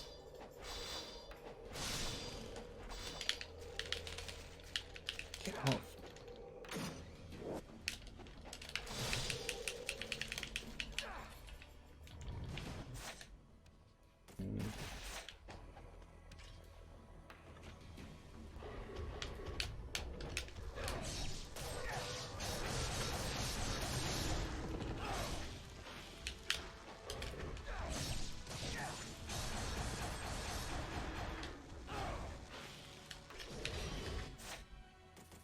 So, this is what I was talking about pretty much throughout the whole run. All this time you're saving up all these potions and slowly gathering more and more abilities with magic. Not really using them that much as you go, but then when you get to the end here, you just like really go ham with the lightning. It's really good. Big host from Lack. Really appreciate it, man. Yeah, nice. No pressure, Canis. What's up, guys? You came right for the climax. Yep. So this is floor 2 of 4. Sorry. This is what you said? I'm sorry. Yeah, you go ahead. Oh, well, I was just saying that this is the end game of Gaiden Black. Yep, about 10 minutes left here. Final dungeon. It's a 4-floor building made out of skulls. Full of demons. Go figure. But yeah, after that, there's actually a series of 6 boss fights. Pretty much back to back, so it's pretty fun. Oops. That could have been bad. Wow, he's still alive. I should probably heal. Yeah, I should have healed. Damn.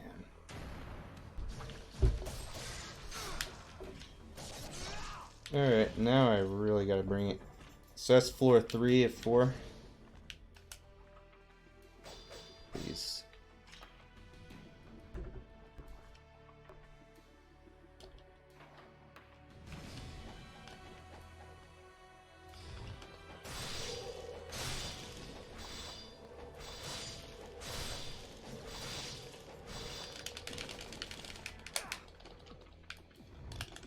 This is pretty scary floor.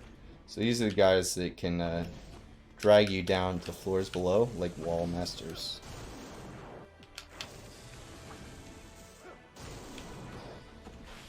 Please drop a red thing. That's not red.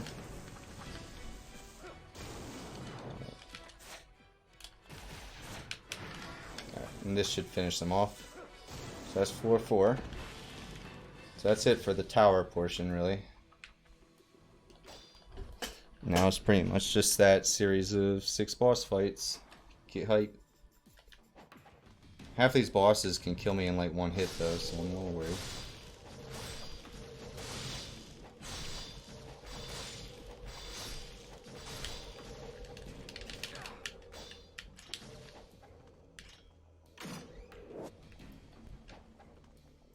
The gates of hell. Oh cool, I'm full on those. That's good. It's pretty unfortunate that you lost your talisman in that tower. Yeah.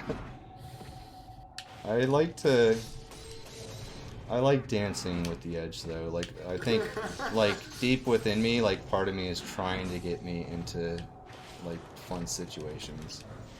Yeah, it gets the adrenaline and counter. Yeah. Definitely get breath.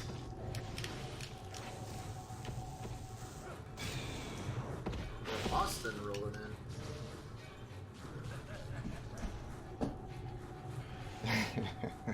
It's definitely a lot of degenning going on right here. Oh wow, okay, so it's not even 155 yet. This might be like 2 hours on the dot actually.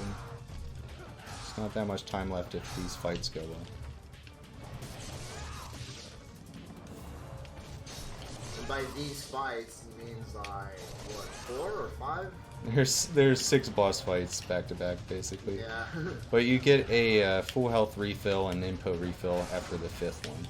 It's actually another chapter, but that last chapter is basically just the boss. Yeah. That sixth boss is isolated from the other side. That's about as good as this fight can go. It looks like you can 2-cycle him, but I don't think anybody's been able to do it. Like, there's just no... Like, it's logically prevented by damage calculations. It sucks.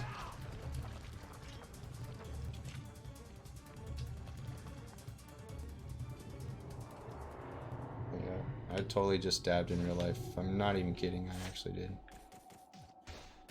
I figure it'll help with this end game. It will bless the end game, yeah. So this guy's a soy boy, by the way. Rollback.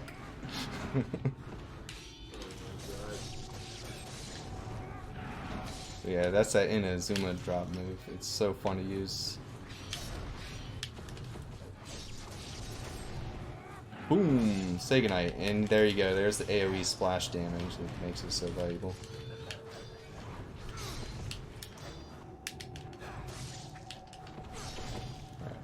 Alright. One more.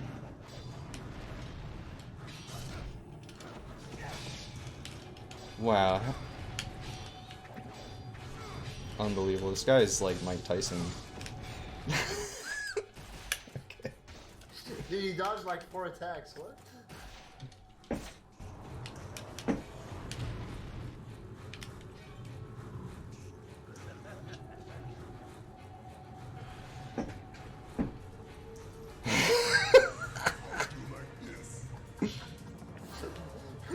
Unit's about right. Well, I couldn't see that part, so from my vantage point, it was all good. Right, so that move would end the run, by the way. Even at the amount of health I have right now. And this guy's really, really pathetically easy to dodge. But if you fail... Oof. It's like this is your, like, in mud hole, but you have, like, no extra lives. And you can, like, him deciding to hit you with his grab would be, like, falling a bit. Unfortunately, for him, he also is a soy boy. Actually, he's a pretty powerful soy boy at that. I'm gonna use the big potion. Oh yeah, dude, I was not aware this was happening, Demon. I had no idea. Alright, so this next boss is awesome. He has a huge wait. He has a cheese basically. You all like cheese, don't you? Got a huge container of what kind of cheese was that I got? Oh yeah, by the way, this boss has a cool trick. So he's dead. He's actually already dead, believe it or not. I should have equipped this before the fight. Hope that doesn't ruin it.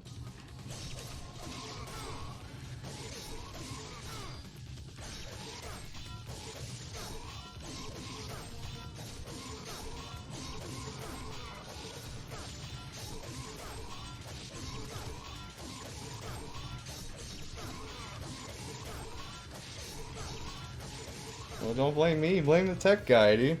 Come on. So yeah, that guy, well, basically all you do is you time your Inazuma as he's doing a certain move, his dive attack, and fortunately he did that move right away. It's 2 runs in a row he did that for me. It's really nice.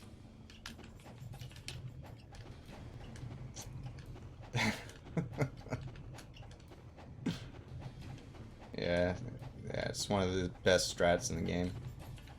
Alright guys. This is it.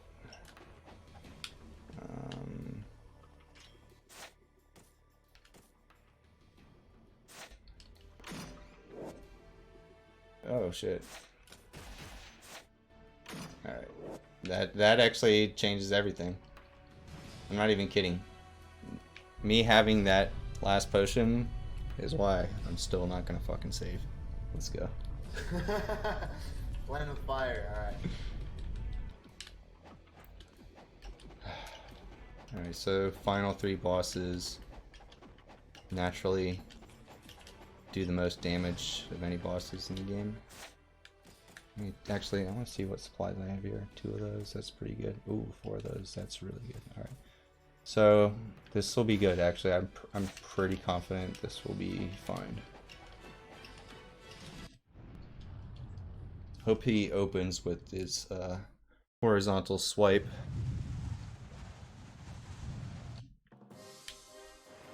Nah, it doesn't have a horizontal swipe. That's alright though. That works out just the same. So this is the Holy Vigor Emperor. Yes, it is an emperor, not an empress, despite having boobs. I mean, why wouldn't it have boobs? Alright, that was an excellent fight. That was nearly perfect. Alright, so 2 more bosses. This is that same boss's second form because all important bosses, as you know, have to be fought twice. I see a trend. So this is where I regret not buying arrows earlier in the run. It should be alright as long as, you know, I'm not even gonna say anything. I'm not gonna say shit. Alright, so this fight pretty much has one make or break moment to it.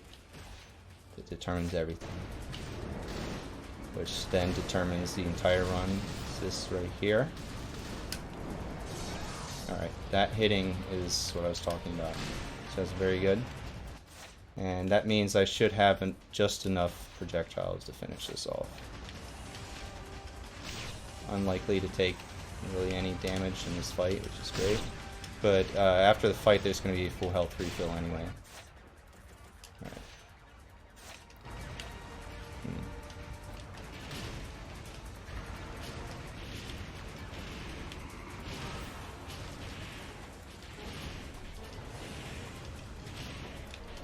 There we go.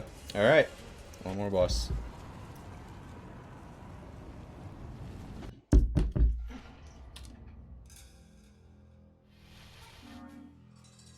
I never understood how that final boss, or like pre-final boss, however you want to call it, like goes from that like Titan with like a woman's space to like just a pile of skulls. Doesn't make any sense. Nothing makes sense in this game. Yeah, you got that right. By the way, Blue, I do not have any talismans right now. I use both of them. So, death is real death. Well, I mean... You die, really, yeah.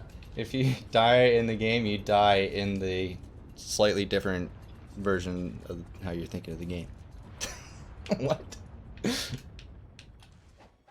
Alright, so yeah, you don't want to fall here. That'd be bad. If I did, what I could probably do though is, like, if I fell in the lava, I'd just go hit the save real quick, die, and retry it. Yeah, I'm on a timer right now, which is why, like, if you fall, you can't make it, you're dead.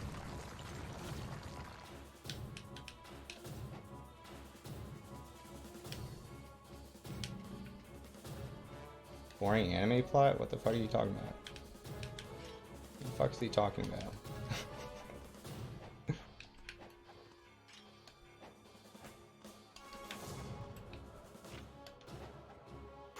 Okay. Final jump that's scary. Alright, we got that. Alright, so now is the final boss. Should be just like a 30-second to 1-minute fight where either I beat the game or the game beats me. That's the wrong spell. Alright, look at those boobs, dude. I was just watching the replay right now. Alright, only if he stuns. I can afford to be safe because I have a lot of info potions. But yeah, if he hits you, basically the way this fight works, he hits you, you fucking heal. Because you're not full health. If you're not full health, why haven't you healed yet? That's how this fight works. Very, very tense fight. Ah, shit.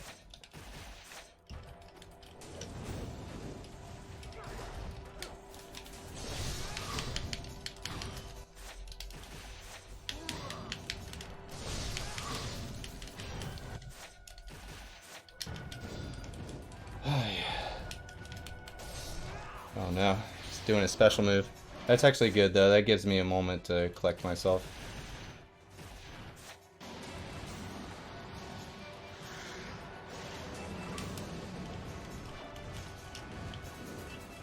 Stun him. He's dead. What? Wait. Oh, hold on. Alright. Holy shit. Alright. Flat. Nail biter again. Oh shit. That was fun, man. Thanks for having me, dude. Yeah, thank you so much for doing it. That was dope. Oh yeah. Dude, it's so hype. We get to finally watch Demon run Mega Man X2 now. We get to finally see Demon Small's speedrun.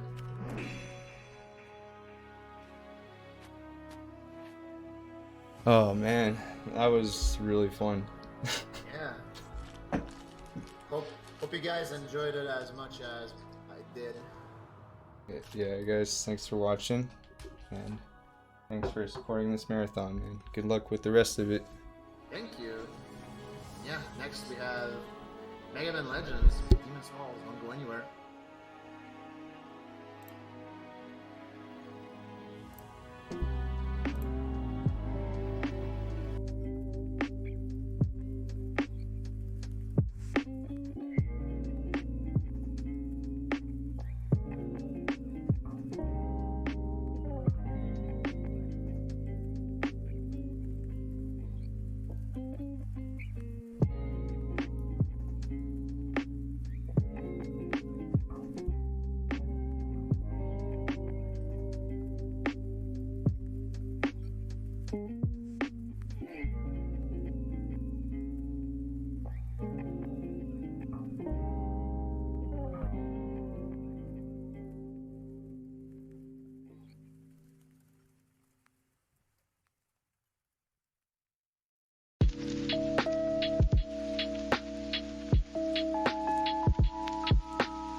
strongly that the knowledge would change anything at all.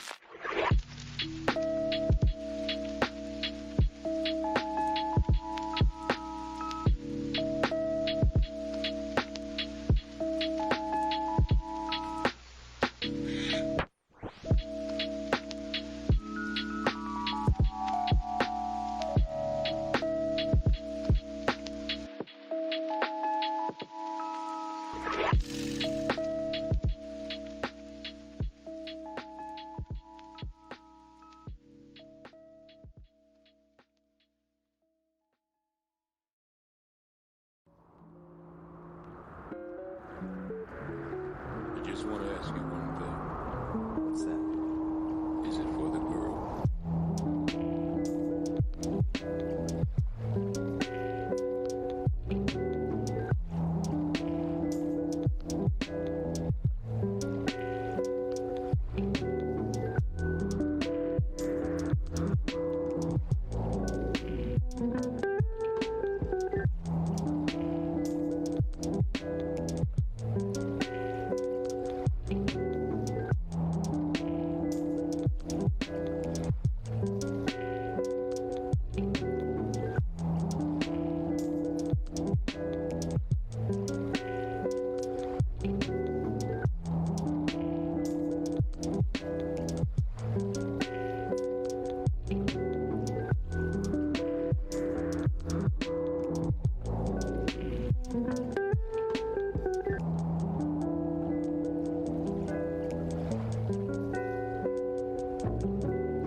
In a world covered by endless water, people are forced And to we're eat their back living for on small patches of the land final run of the remain day, Mega Man public. Legends by the one and only The people of legendary this Stream world Monster rely on Demon ancient Smalls. technology, Yo, how's it driven by going, everybody? quantum refractors, a Rolling powerful in. energy source. And Mega Man Better- 64, Mega Man Better get Legends. those databases ready. Yeah, this is definitely the data phase game. And are sought out by explorers called Alright. diggers. So, the category is 100%. You can only get 100% by playing on easy because of the Buster Max. So, we'll be playing on easy. Unfortunate. But, we will fire up the timer and get this run going. Mega Man?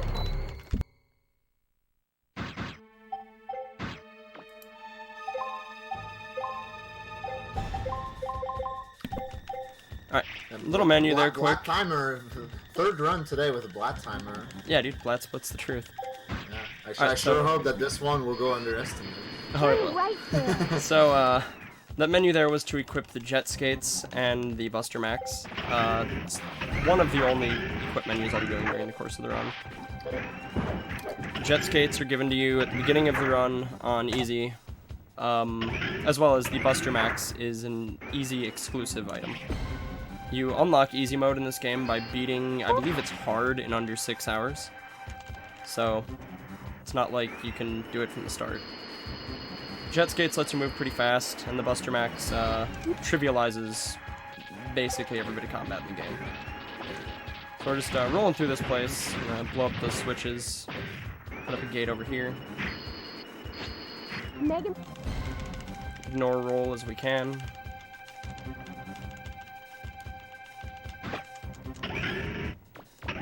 Yo, what's going on, Warris? Void Fangirl, good professor, Yo, big day. huge day even. Yeah. I know. No, I didn't want to do that crap. Ah, damn it. Earlier with the GDQ host, but I No. didn't say hi to you. I'm sorry, man. Well, Love me. Okay. Guess timer's off by a minute. Oh, you did. You did the same mistake as Kier. Yeah. Oh well. This is fine. Yeah. About a minute and a half off. Yeah. No big deal. Why am I doing that? So we crash land on this island called Catalox, which apparently already has like an entire civilization on it. Skip some cutscenes. And then go check out the shopping arcade for parts to fix our airship. Yeah, it's definitely classic muscle memory. I actually have my live split running with the correct split, so I can give you a real time at the end of the game, but I just forgot to stop focusing Blat split. No big deal. Yeah. So that lady needs us to find her husband who runs the junk shop in town. He's off doing a dig looking for parts. There was Data, by the way. Second time we've seen him in the run, for anybody keeping count.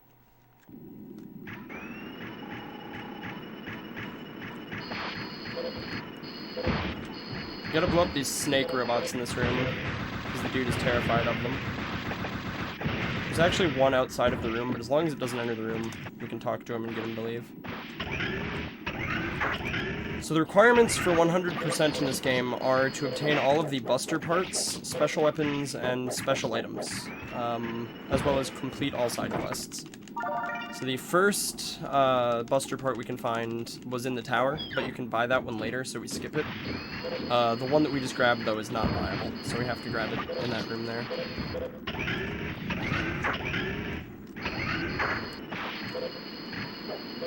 Streamer, can I show Data's face? I very much can, save it. Yes. It is. It will be in fact required later. Just run. Many We'll at least times. show Data once. Yeah. He's how you save the game, and we'll see him a few times at least.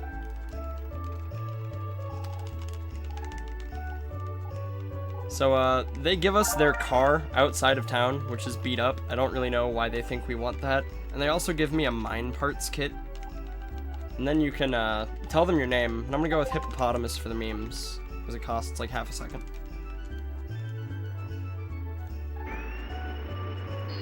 Wants to be named Mega Man anyway.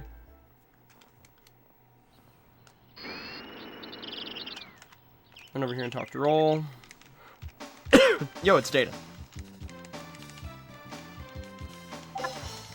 So Roll says she's gonna fix the car, and she also fixes the mine parts kit, turns it into these splash mines, which we will hopefully never use. I do runs, Ravendark. Not often. Mainly this game. I'm a big fan of all these data faces in chat, though. Keep them coming. Robot doing God's work right now. Yeah, that's what I like to see. Grab this broken motor here. That's one of the 3 parts for the vacuum arm. It's one of the last items we'll be finishing, actually.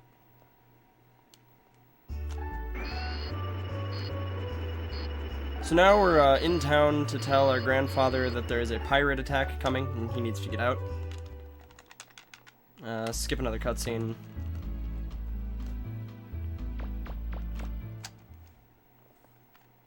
Skip another cutscene.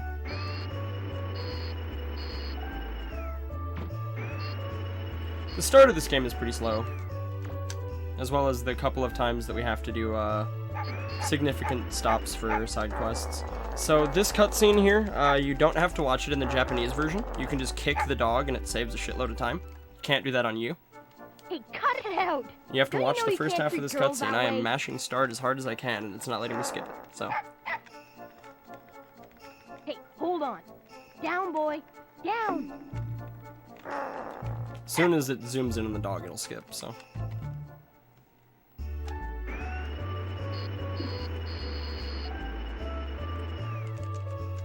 Wow.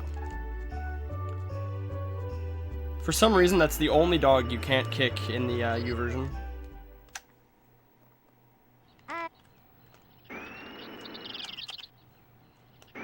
Skip some more cutscenes, talk to Roll, skip some more cutscenes. Do it, Lumo. No one's ever managed to summon him. Yeah, this game's great, Almirian. I like how you like instantly replied, no one's ever been able to summon him. Well, of course. Alright, so they locked the gate to City Hall.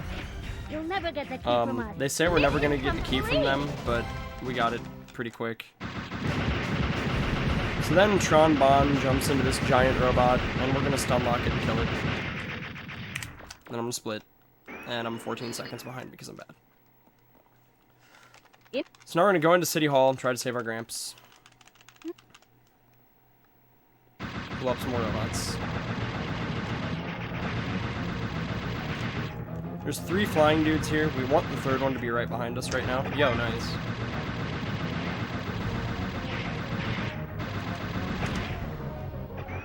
Means we can't possibly screw this part up. Other than that guy not taking one of the shots I meant for. Oh, shut up.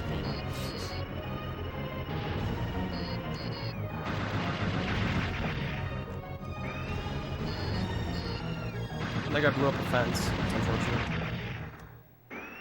No buildings got destroyed though, so that's good. Now the game stalls for a little bit until another robot shows up. And this is Bon, who is a baby who pilots a flying robot for some reason. We blow him up too. Because we are we don't discriminate. We kill any robot. Skip some more cutscenes. And now we're gonna go up to the Yas Plains because the pirates are digging a gigantic hole to try to get to the bottom of one of the ruins on the island. Oh, I know I got this, Blue. Don't worry about that.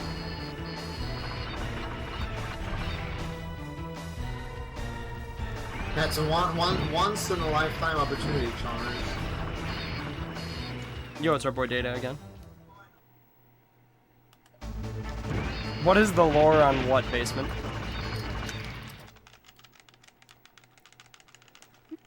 So, this is the Moral Wolf. It's a heavy armored robot, and we took damage. Should still be able to salvage this. Bad RNG anyway.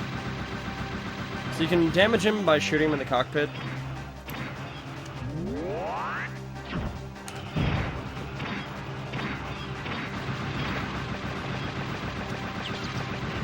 like so.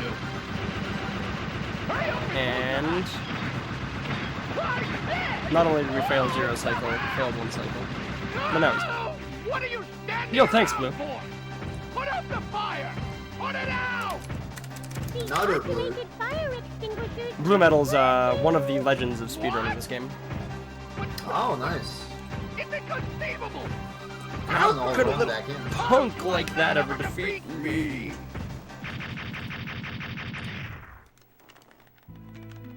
How much do you think it cost to build that thing? Some of those cutscenes are unskippable, so. I appreciate the voice acting. Oh, of course.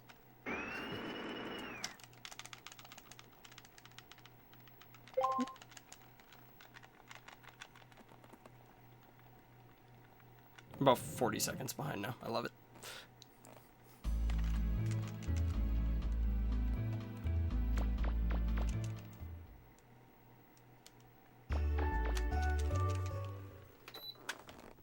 Heal up quick. Zoom in on our boy Data.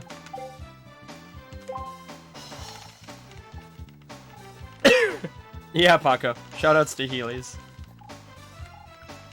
Yo, it's League of Legends Paco in chat. Rolling in. Also Data.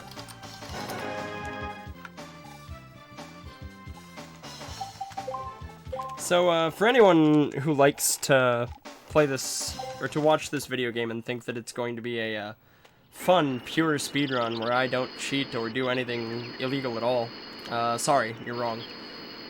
So, the next part of the game, you're supposed to go into this section and blow up a bunch of tanks while following the support car, and it's really slow, and I don't want to do that, so I'm not going to.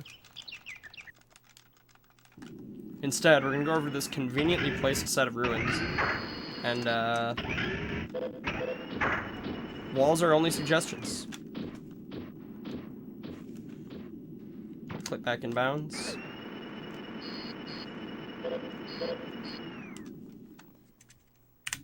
And now we're in the next set of ruins. Can you...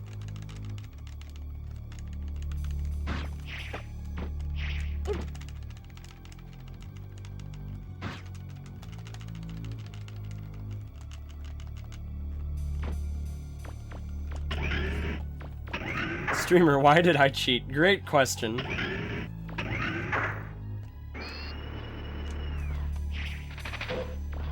So, some pretty cool movement through here. You're not supposed to be able to make that jump. You can only do it because you're strafing.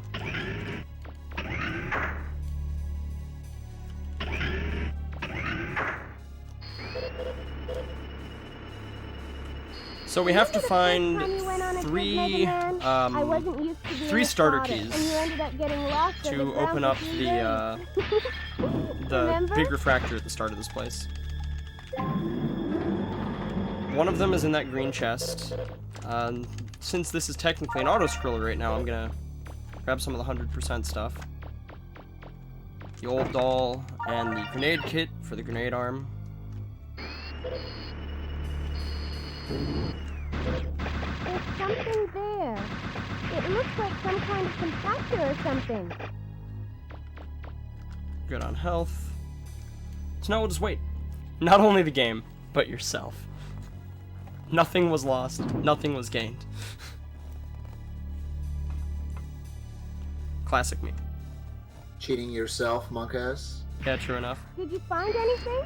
So that's the first of the 3 starter keys. Signal. Oh yeah, dude, Roll is a big fan of reminding Mega Man of the traumatic experiences in his life and laughing about them. It's great. Nice girlfriend.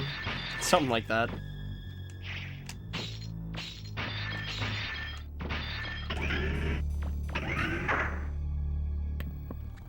Why is there an old doll stuffed in a hole in the wall? You see, that's a great question. I don't know the answer. So we're gonna grab the spring set there. That'll be used to make the jump springs later on, which let us jump higher. There's the old bone, also in a hole in the wall. You can make your own assumptions about that one. Tag these 3 switches. Grab another one of the starter keys. That's true. We're gonna jump off this wall here. That's it. Now you should be able to access the console.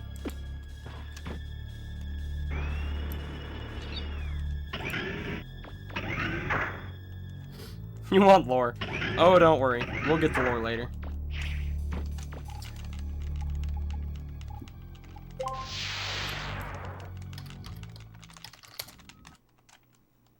So, because we skipped that stuff earlier, we can't actually leave here. So I have to, fail this trick a few times, because I'm bad at it.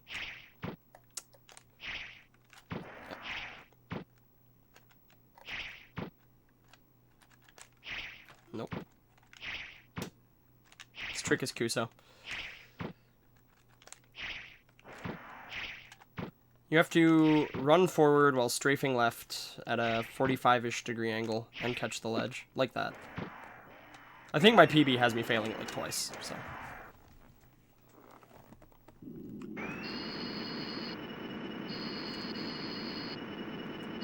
So we're gonna use that same wall clip.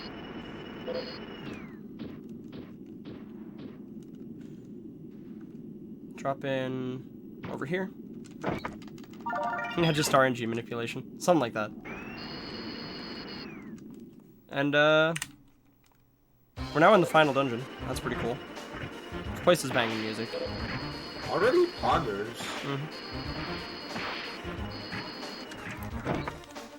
We're here mainly for the blunted drill we just picked up. That thing's pretty good. Shout out to Bluntman. Also grab an auto fire barrel there. And the shiny red stone over here, which is my favorite item in the game. Because it spawns the best voice line in this game. Which I do listen to on any run that isn't gonna PB, so you guys will hear that later.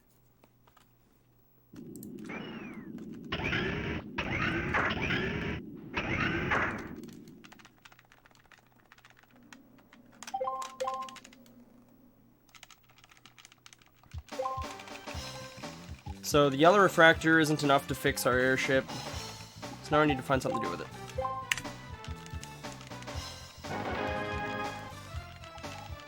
So now we're going to make items out of all the stuff we found in the ruins so far. Notably, we're going to make the drill arm, which is pretty important. You're not supposed to have that this early in the game, like, by a long shot. A lot of the routing in Hundo is built around having that now instead of later.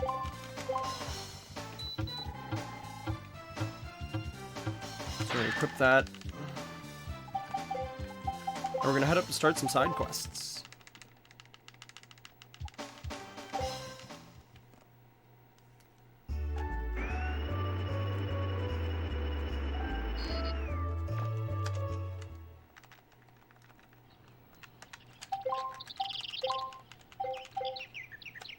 Equip the jump springs so that we can jump higher.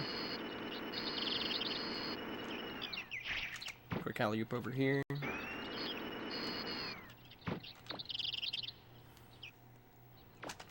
So now these dudes want us to find them a pickaxe to upgrade this house. So we'll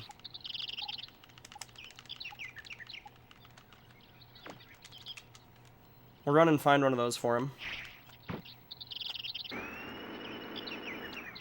Bring it back to him, and then we're going to the strangest side quest in the game. Fun shit.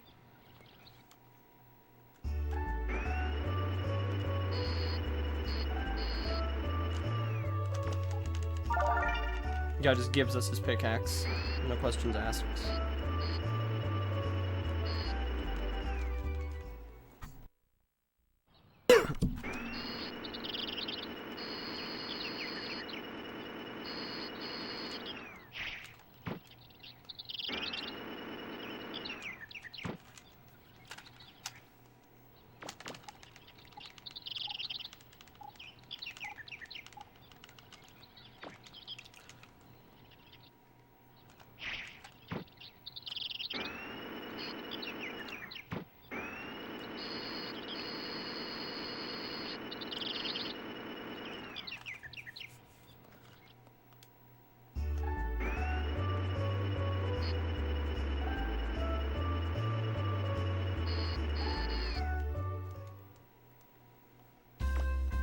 Swing into the police station.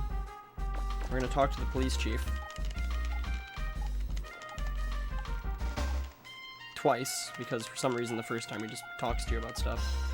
And he says that a little kid with a yellow face dropped something downtown, and that we'd all better run. It's, a little bit suspicious.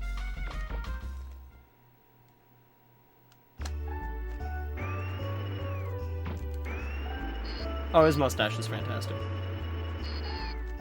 Get some badass music in here, for sure. Oh shit, the kid dropped bombs. How great. So the only missable items in the game come from this side quest. The kid drops 3 bombs, or 2 bombs. One of them automatically explodes as soon as you enter. But the other 2, the bomb and the plastique, are missable. One is next to a green house, and the other one is on a green roof. They do spawn in different locations, so gotta kind of know where to go. It'd be nice if I could grab the ledge, though. Right. This isn't too bad of a pattern.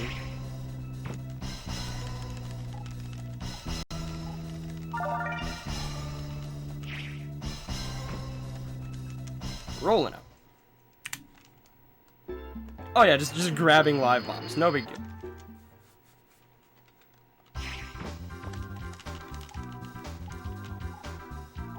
So now we're gonna go to the TV station, play some mini games on TV. Reasons I don't really understand. Sounds exciting. So in this game, we have to kick a ball at a dog. We have to do this 4 times. Each one takes 30 seconds. It is, slow and boring.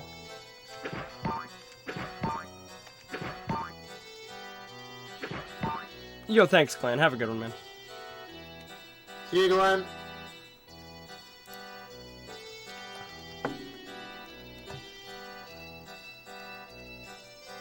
You don't get anything more out of going for extra points, so we're not gonna bother.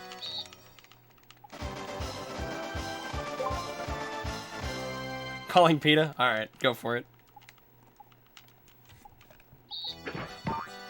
If you guys think it's bad, please notice what every, I think it's like 5th ball is. Hey look, I'm gonna kick a small dog at a bigger dog.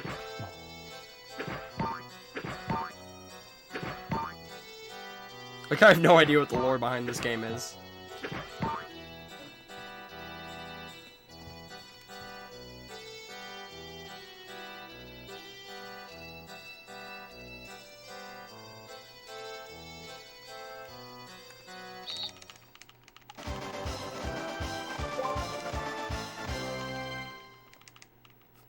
Kicking a Lil Z at a Franker Z. Yeah.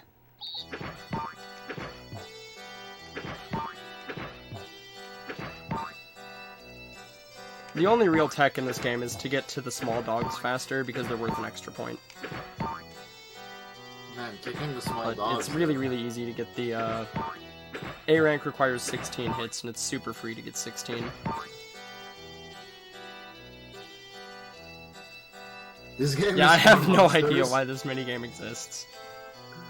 And remind you, like, there is a cutscene skip that doesn't exist in the English version because they didn't want you to kick dogs, but there's literally a minigame about kicking dogs. Makes a lot of fucking sense. So this is the 4th one, right?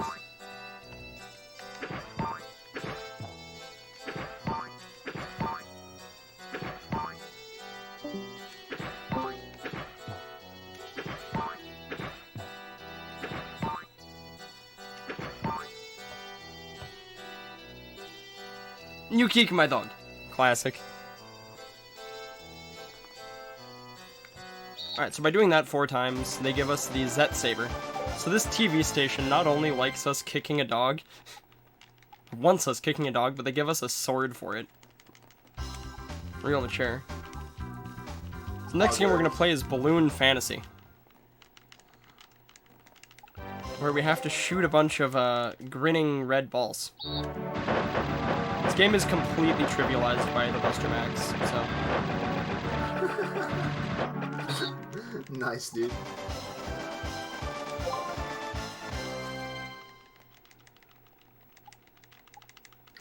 Nice speed run.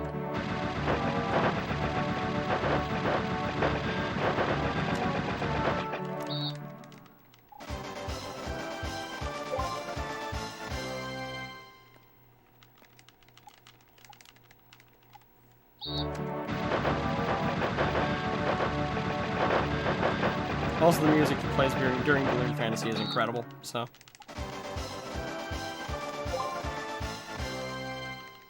Yeah, Dustin recommended that to me the other day. I pretty heartily agreed.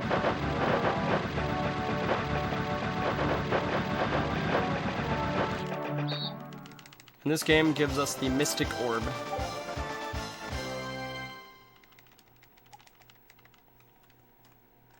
Too many games down, 1 to go. And by 1, I really mean 3.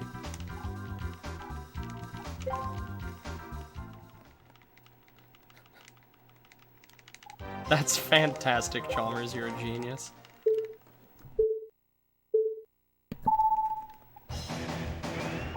Give me 2 seconds, Void, and I'll fix it.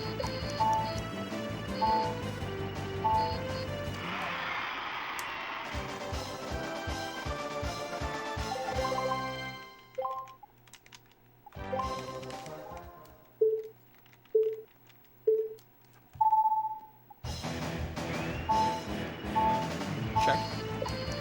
Hello? Hi. Alright. I was saying stuff, but like we could hear myself on stream, but you were not like replying to anything. So. Yeah, my headset auto stops playing sounds from the PC, but not from the plugged-in peripherals if there's no sound for a while. Right. It's not actually Discord, it's just my headset. Well, a nice headset you've got. Yeah. So we have to do each of these race courses 4 times. Each time the time limit becomes tighter. You can stop the timer for 1 second by clipping these yellow cones. I'm gonna make pretty heavy use of that. First one gets us a music box, which we'll be giving to Roll.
That one gives us the Omni unit, which is a buster part that we will never equip. And this is what I consider to be the hardest part of Hundo, the technical course.